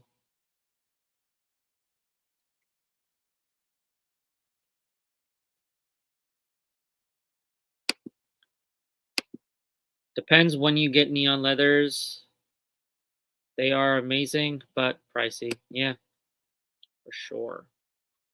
For sure. Yeah, that $10 bag deal, that's not bad. You can get, especially if you're getting corals from local hobbyists, you can get some nice prices on them. Like directly if you get them from hobbyists directly.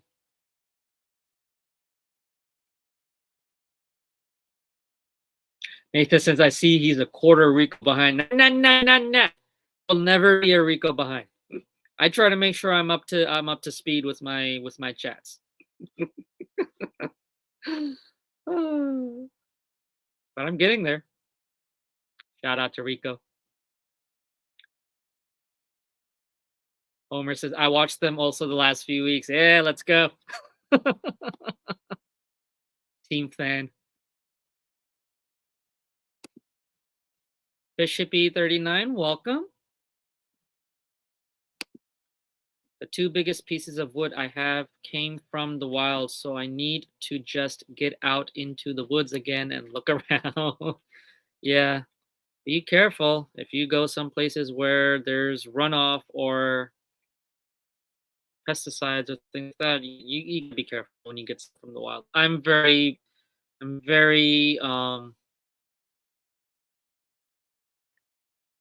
paranoid when it gets to things like that, so I have no issues paying whatever I need to pay to get wood and rock from a fish store. Plus, you're supporting it, but that's beside the point. Homer says, so far with importing my Trichophilia, they all look like different species. Interesting. For those of you who have no idea what that coral looks like, I can pull it up for you.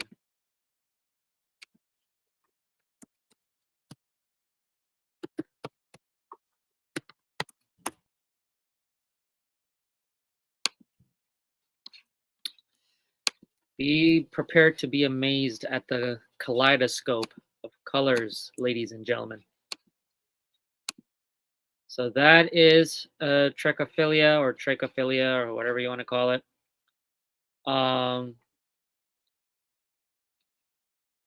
Gorgeous colorations. But I'm one of those people who I don't really care for a lot of the colorations. As long as it's as close to nature as possible and it looks good in the type of tank and setup that I'm trying to do, that's fine. Because I don't like the blue light, the heavy blues. Like when I set my reef tank up, I'm gonna be taking a lot of the blue out. It's gonna be mostly wider lighting.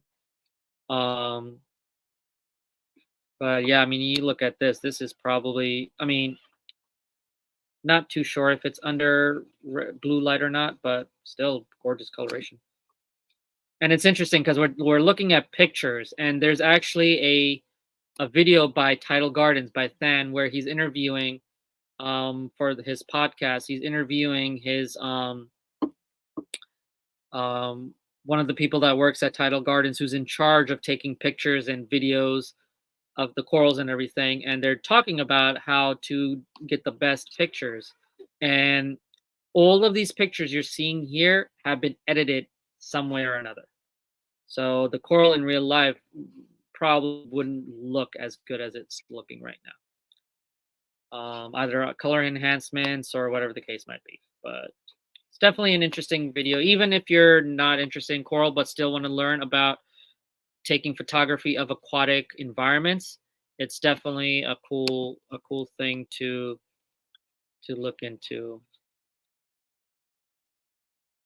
If you just type in Tidal Gardens coral photography or photography in general, the video will pop up.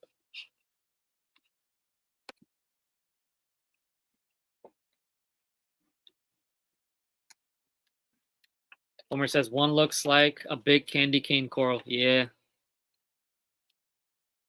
And then Homer says he got the 90% blue. Nice. Yeah, but pictures don't make the cut. Yeah. And then, oh, it's Rebecca. How you doing? Hope you're doing well. Lighting can be deceiving. I don't like the bright colorations. It reminds me of 80s disco outfits. But regardless of what your opinions are of like all the fancy colors or whatnot, the fact that through selective breeding and culturing and even naturally in the wild that you can get coral with natural coloration like that, it amazes me. As a marine biologist, it amazes me. A coral biologist. So I'm not bashing on those that like to keep them. I don't know. Maybe in the longer term, when I have more saltwater tanks and I end up becoming a coral collector, I might get a lot of fancier corals. I don't know. Um, but it still amazes me at the type of coloration. Like you look at fimbriphilias, they used to be uh euphilia, but they've been reclassified as fimbrophilia. You can get frog spawn corals or um, uh, frog spawns or torches or whatever with two colorations. It's one polyp, but two colorations, or one coral, but two colored tentacles, which is really cool. And I think they're actually, you can get them in the wild. They're not man made, but like a particular place in the wild in Australia.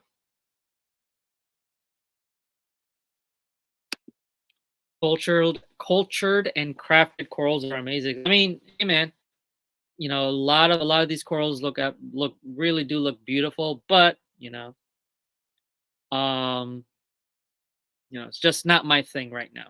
But it still amazes me. It still amazes me. Rebecca says, "Are you looking to research coral biology as a job?" So my goal is grad school to study coral reef ecology and biology, to see how like everything interacts with the coral reefs and things like that, yada yada yada, with a specific interest in culturing corals for conservation. So um,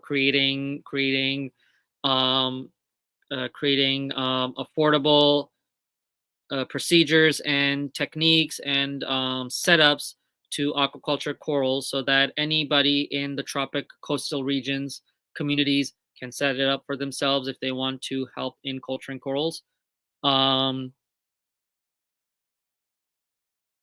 and aquaculture.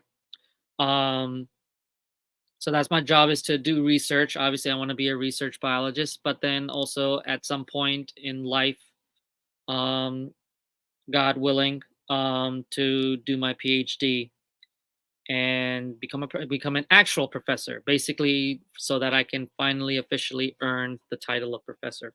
Because I like to teach as well. But right now, I'm leaning more towards going to get my master's. But there are a few programs where I can skip my master's and just go straight to PhD, which I probably won't do. But I don't know. We'll see. Right now, I'm just trying to work and pay off my loans, which is really hard. I'm in no rush to do upper grad stuff, or graduate stuff, I should say. Um, Rebecca says, we have a Nigeria biologist at the university who I believe studies their venoms. So our fish laboratories has corals and anemones. Oh, nice. For those of you who don't know what Nigeria is, it's the name. It's basically the name of the group that corals, anemones, and sea jellies are part of. So sea jellies, corals, anemones, they're all related, believe it or not. That's really cool. I'm currently. It's funny you mentioned Nigeria as well, because I currently have been bitten by the bug, or stung by the jellyfish bug. So I've been obsessed with doing research in jellyfish. I shouldn't say jellyfish. Come on, Osama. Sea jelly, husbandry, and trying to find traditional crescent tanks that I can get for my future aquarium lab, so I can keep certain jellies. The only two jelly I definitely want upside down jellies because I've kept them before, but I don't need a special tank for them. But for any of like the free floating or free swimming jellies, you need a crescent tank, and so um, I by no means am interested in the nano tabletop jellyfish tanks. I don't think they are appropriate for jellyfish. Get the big crescent tanks. You're gonna enjoy the jellies better in that. But hey, if you can afford that and you want a desktop jellyfish tank to keep some moon jellies in, by all means, go ahead. It's not my cup of tea. But yeah, lately I've been obsessed with jellyfish. Can't afford to keep them, but definitely at some point in the future, I definitely want to keep them and make videos about them because there's not a lot of videos out there on jellyfish husbandry. So pretty excited about that. Rebecca says, "Ooh, interesting. You could make a startup company from that."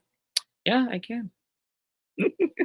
I can. My goal actually is with Atlantic Aquariums. My business is to actually create a nonprofit. What I like to call the Atlantic Aquariums Center for uh, a Center for Aquatic Sciences and Conservatory. So the conservatory you can think of just a fancy word for a public aquarium, but um, it's basically a way to showcase animals that are currently being worked with to what's how should I explain this?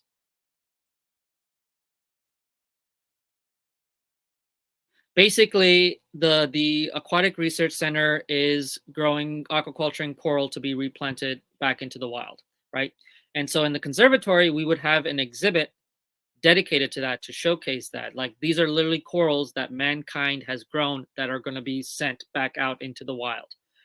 That's my goal at some point um, is to create that center. Where and when and what? No idea. But it's a dream of mine. Professor in the UK is a different thing to the US. It's like the top rank of academic. Before that, you're a lecturer or reader. Yeah, yeah. It's kind of similar here. What you would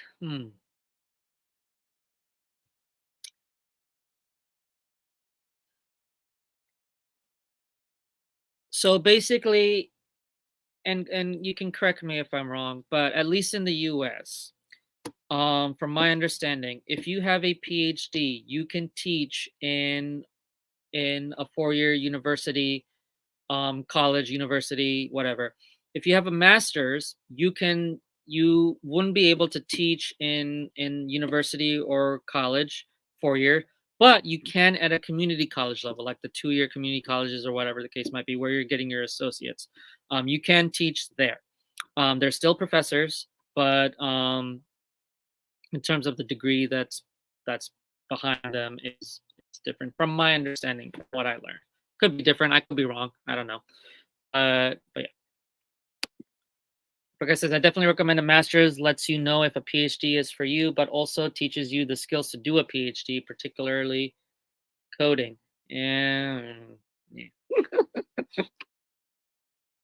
Just put me on a boat and let me be out in the water. That's all I care. But yeah, no. Most likely I'm going to be going by, and that's interesting. Is what I want if I do my master's. The subject matter that I'm going to do my master's on is actually going to be different than what I do for my PhD. Because if I do end up doing my master's, it's going to be on aquaculture. That's what I want to do. Is if I do it, there's a program in Florida where actually no, there's two ways. Basically, if I do my master's, it's going to be on aquaculture. When I do my PhD, it's going to be on coral reef ecology and conservation biology. Um, or it could be I do my master's in aquaculture and decide I'm just going to do my PhD in aquaculture. Or it's whatever comes my way. I'll take it. As long as it's a topic that I am definitely passionate about, is doable for me. I will do it. But sea jelly, I don't know, but been tempted by some jellyfish tanks on our market. Yeah, it's starting to grow. I definitely recommend if you're interested in sea jellies to first be familiarized with basic saltwater care, because they advertise like moon jellyfish. They advertise them as beginner friendly, but beginner friendly if you're getting into jellyfish. because there's a lot of different species of jellyfish that you can now keep in home aquaria. Out of all those species of jellyfish, the moon jellies are the easiest to keep. That does not mean if you've never kept a saltwater tank, you can keep moon jellyfish. No. You still have to do your research. You still have to be comfortable with salinity, with pH, with all the parameters of saltwater. The equipment you would need, like I said, with free swimming jellies, you need a specialized tank, which is not readily available in the market. So you would either have to actually go to a particular aquarium manufacturer that sells them to the market, or get a custom built tank. Um, what's interesting is back in the day when I was a kid in early YouTube, there was a YouTuber. I don't know if you guys he was mainly saltwater, so unless you guys were into saltwater for a long time, you probably heard of him, but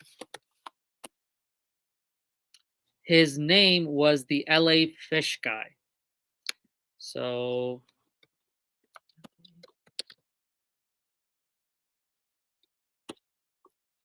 his videos still exist.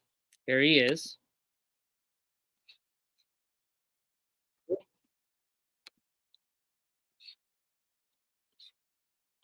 So let me share my screen real quick. And Nathan, if you're still here, I probably am a Rico behind now. But that's fine. Hopefully you guys can see this.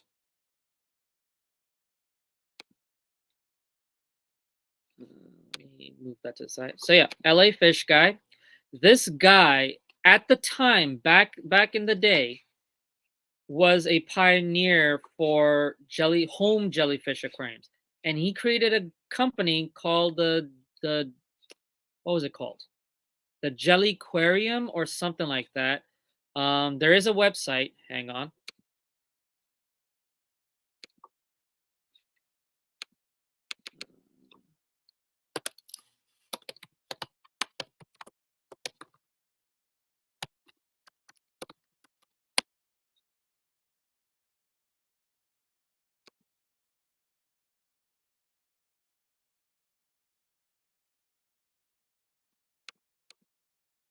There it is. So let me share again. So here it is, Jelly Aquarium. And just by looking at the website, you know how old this is. Um, like the last copyright was 2014. So that's actually 2014 was actually the year I graduated high school. But yeah, so you've got the Jelly Aquarium by Midwater Systems. So Midwater Systems is the company that manufactures the aquarium. LA Fish Guys, the guy that runs LA Fish Guys, was the guy that who came up with the design. So if we go to Jelly Aquarium, that's what it looks like. So this is a traditional Kressel aquarium. Kressel is basically that circular tank. So that's what the tank is called, a Kressel. Um, Designed for the home aquarium. So it comes in a cabinetry. So it has cabinetry associated with it. And this is how old these tanks are. Has a wet dry sump. Back in the day, wet dry filtration was really popular. It's still used today, but not as much. But it came with a wet dry filter, a protein skimmer, obviously, and a chiller. The reason there's a chiller hooked up to it is because moon jellyfish like colder water. They don't like the traditional 72, 74, 76 degree um, waters. That's more in terms if you're keeping like upside down jellies or more of your tropical jellies. Moon jellies are usually found in colder water. So you would keep them in room temperature that is in the 60s, or you would hook up a chiller to lower the temperature down. But if you look, they're very big, but they're also very beautiful. And so you have this system that is now keep in mind, I don't know for a fact if these tanks are still being manufactured, but I think there is a company, I can't remember what it's called, that sells tanks that have these in stock. They're not cheap, but it comes in a couple of different sizes: 30, 36, 48, 60 inches. That's the diameter, I believe. Maybe, I don't know. So these are their main jelly aquariums, but then there's also a mini jelly aquarium, which is basically the same setup with cabinetry, but the filtration is actually built into the tank. So instead of there being a sump at the bottom, the it's in the back, and it still has the wet dry system. It has the bio balls and all that stuff. But it's more of it's well, it's not a wet dry, but I think it's like a traditional all-in-one filtration system where water's going in one way, going into the biological medium, and then there's a pump right there that brings it back to the spray bar. But you can also hook up a chiller to it if you need to. That's the mini jelly aquarium, and then there's a nano version, which there's nothing for that. So, but yeah, this is what I thought of as a jellyfish aquarium for the home back in the day. But obviously, there's other companies like exotic aquaculture in China. Um, there's another company I think in the U.S. that also builds jellyfish aquariums for the home and for private and public display. But yeah, I used to be obsessed with LA Fish Guys back when I first got into fish keeping. I would watch all his videos, and it was mainly not only jellyfish but also seahorses. So midwater, what is it called? Midwater systems. Yeah, they even created a specific acrylic tank to house seahorses. Hint, hint, Zen. Uh, but nowadays you can just keep seahorses in a traditional rectangular tank. You don't need a specialized tank for them, but they had them back in the day. Um, but yeah,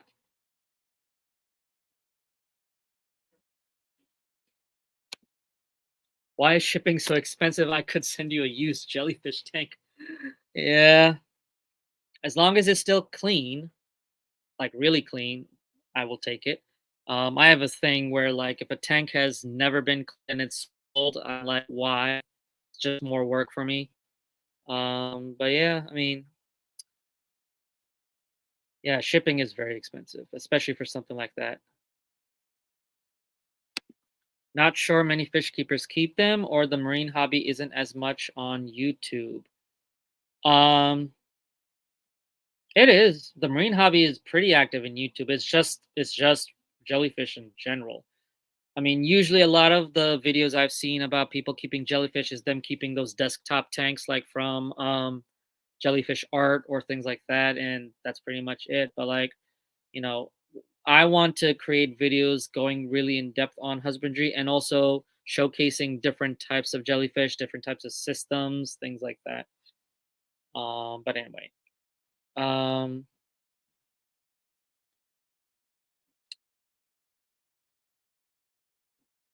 a bit like Kew Gardens, but for corals. Cool. Not many. You have to breed them, and the adult form don't live that long, and you need some cool LED lights, or they are just translucent.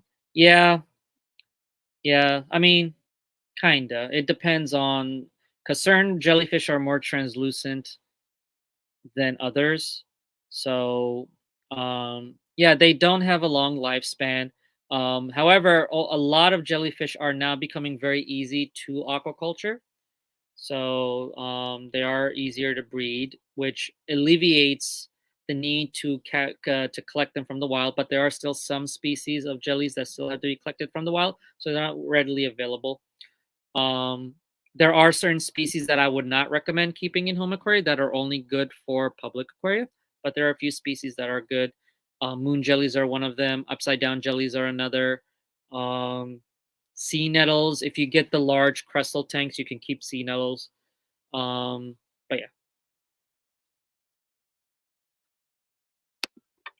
professor is a job title, but also a rank. We don't have community colleges though. The different university systems are very different. They are. If you're talking about like the English The UK system, I'm very familiar with them because I went to school in Pakistan, and Pakistan uses the English system of schools and things like that. Actually, as a matter of fact, I actually went to Beacon House, which is uh, a UK school system. So, but yeah, I'm definitely aware of the school systems there and are drastically different than the US systems. In a few years you'll be coding R and Python. I don't want to think about it, Rebecca. Keep me away from a computer. I don't care. Somebody else can do that stuff. I just want to go out there and get my feet wet and just work with the animals. But yeah, no, you're right. I'm definitely going to be working on that at some point. I just hope my advisor will help me with it because in my undergrad years I have no idea how to do any of that stuff. Python a little bit. Python a little bit. But I forgot about it. It's been a while. TMC in the UK have started making commercial jellyfish tanks, but the test kits. Not sure my area has any great marine stores. A lot of commercial jellyfish tanks are the nano tanks. They're desktop tanks to make them more affordable, and they're I'm sorry, but they're not my cup of tea. Um, like I said, with saltwater systems, the smaller you get, the harder they are to maintain. And a lot of people that are keeping these tanks, some obviously have kept saltwater before, but a lot of them have not. So it's not a great way to introduce them to jellyfish. And not only that, you're keeping in a 5-gallon tank like 3 moon jellies, which you're getting them small, but they grow big and they're gonna outgrow that tank. They're not suitable for that tank. So just if you really want to keep jellyfish and you have the money, get a traditional Cressel tank system. Get appropriate filtration, and you can keep a bunch of jellyfish, and you will enjoy it. But that's just my 2 cents about it.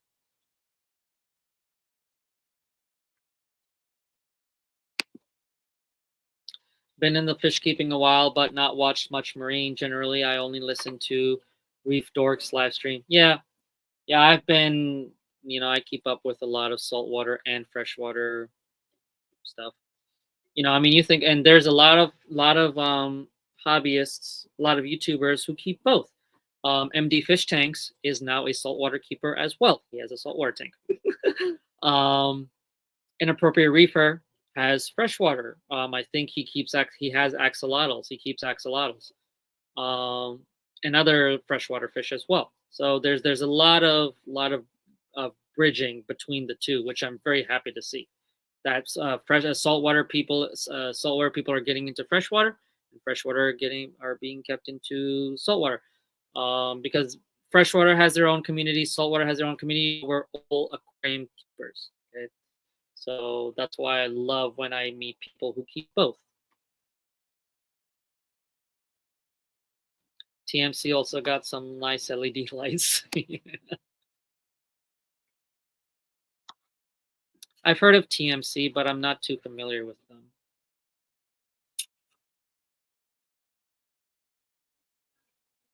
My last house would have been great, as my downstairs was always freezing. There you go. You could have kept moon jellyfish in there.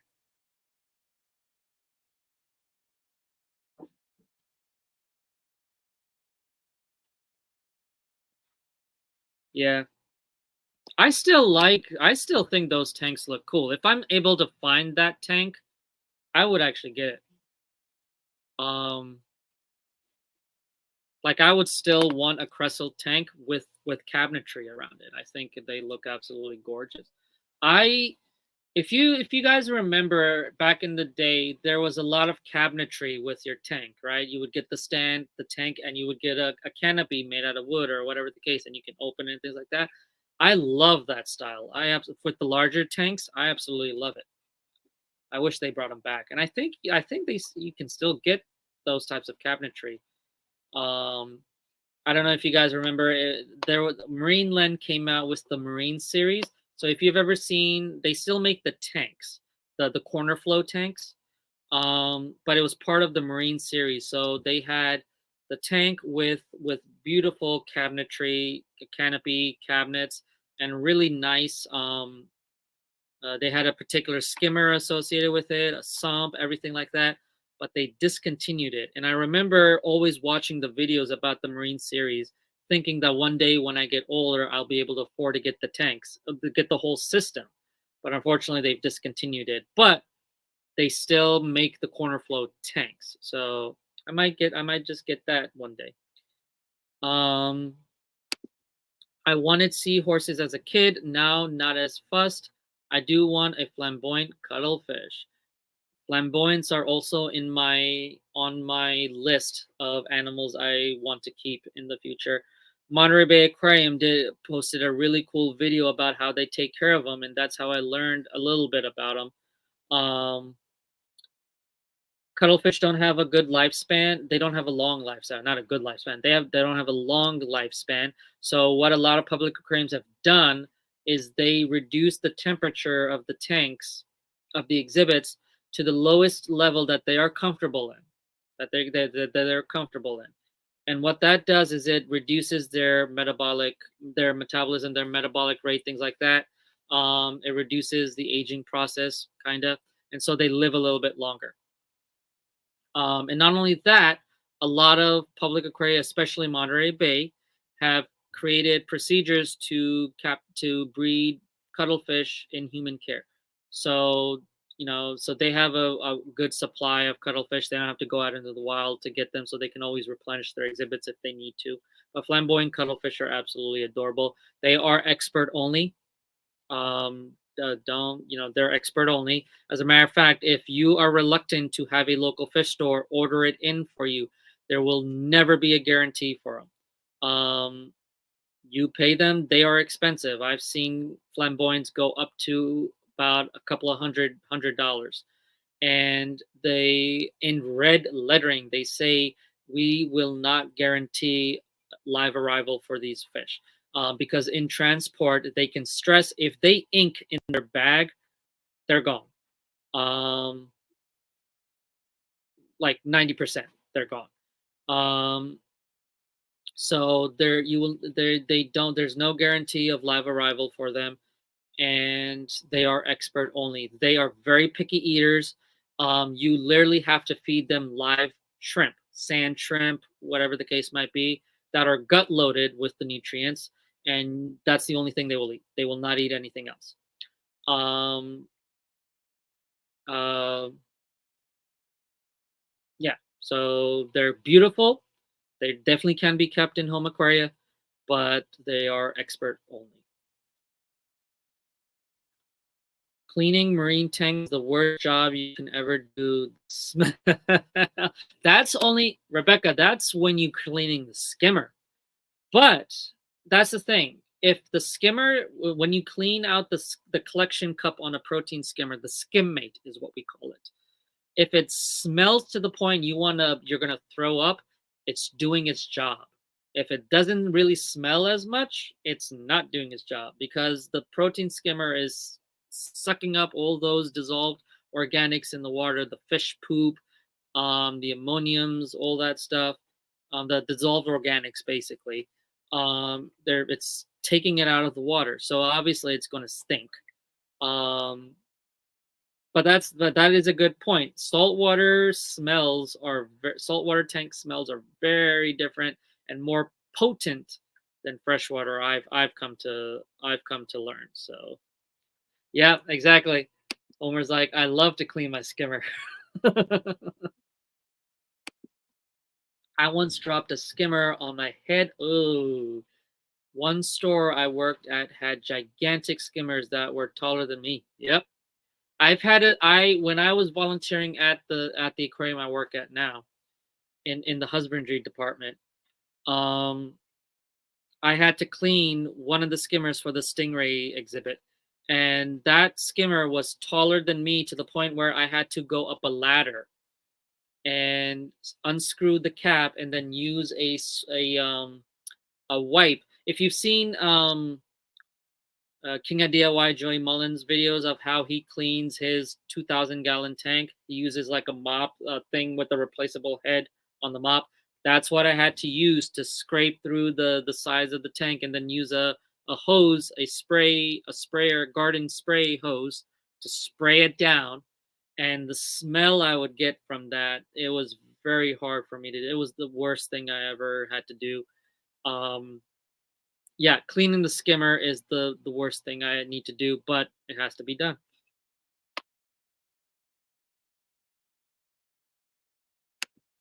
Pakistan must be interesting for wildlife.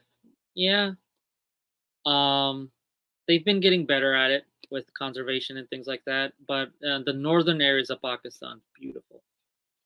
Towards when you get towards the Himalayas, absolutely beautiful and really cool wildlife there.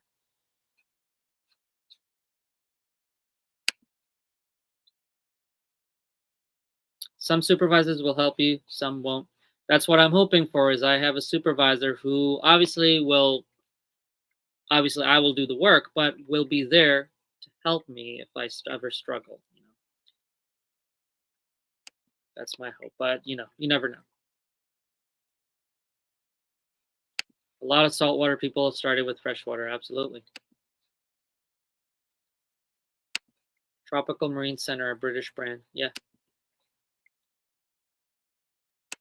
MD Fish Tanks Buddy Fish Shop Matt has a jellyfish tank. Yeah, those are the types of tanks I don't like. At the time of video, he only put one jelly in it, but it was pretty cool. It's an all-in-one setup. Yep. I think it recently came out to the market, and I don't think it's available um in the US yet.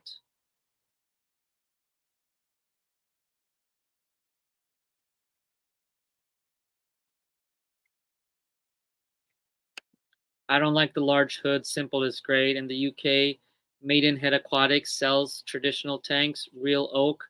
So, um, real oak, so last forever. But I don't want oak color or a hood on the tank. Yeah, yeah. I absolutely don't mind hoods or any form of cover on my tanks. Um, Rimless has its own appeal, but I don't know. There's something about a tank with a nice hood where it's covering the water.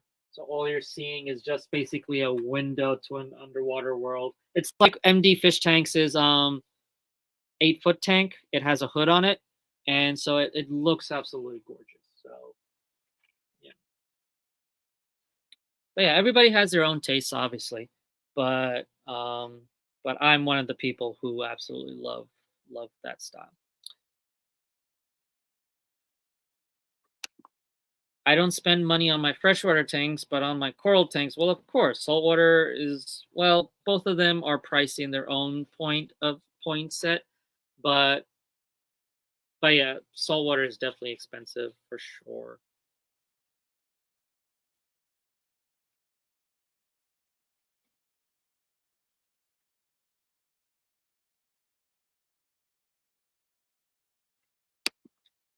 If they die eventually, is fine. I have an octopus and squid, so a cuttlefish will complete the collection. Yeah, I won't mention what I spend on my fishes. Fresh, yeah, yeah. I've spent a lot of money on fish. Um, Actually, just recently, earlier this year, not on my personal tanks, but on this stuff, it got really bad that my bank account actually went in the negatives, because I was spending more than I was getting back from the business. So it got really bad to the point where I had to really like stop. That's why I haven't gotten anything for these guys or done any new tanks or anything like that, because I just don't have money to spend it. And Lord, when the day comes where I have a fish room space available, I really hope the business does better that day, because then I can spend money on stuff or I get a better job, which I doubt is going to happen. Um, but yeah, Fish keeping hobby is very expensive, but it is a hobby we are willing to spend a lot of money on. Anything for our beautiful fish. And I have caught up on chat. Cool. Okay. So thank you everybody for being active in chat and having discussions on cool things. Me reminiscing on when I was younger, the stuff I used to look at and do and things like that, yada yada. But it is 2 hours and 30 minutes, and I am getting very hungry. And obviously, you guys have things to do on this beautiful Sunday evening now. Actually, kinda. It's 5:33 p.m. here, but again, I do appreciate you guys stopping by, chilling with us. Hopefully, you guys learned something. Um, and I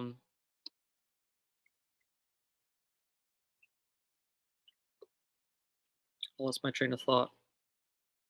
Yeah. Thank you for stopping by. Hope you guys have a wonderful remainder of your day. I'll see you guys around in the live streams throughout the weeks. If you're watching the replay, sorry you missed the live stream, but thank you very much for watching the replay. Make sure you hit that like button. It always makes me smile when I see some likes, regardless if it does anything for the channel. If you haven't already, make sure you hit that bell icon so you're notified of when I'm going live or if I'm posting a video, because there are a lot of videos coming up soon. So be prepared for that. Um, um, and yeah, with that being said, thank you guys very much. Stay safe out there. Take care of yourselves. Take care of your fish. Do your water changes. And I'll see you around. Take care. I got to do the closeout title.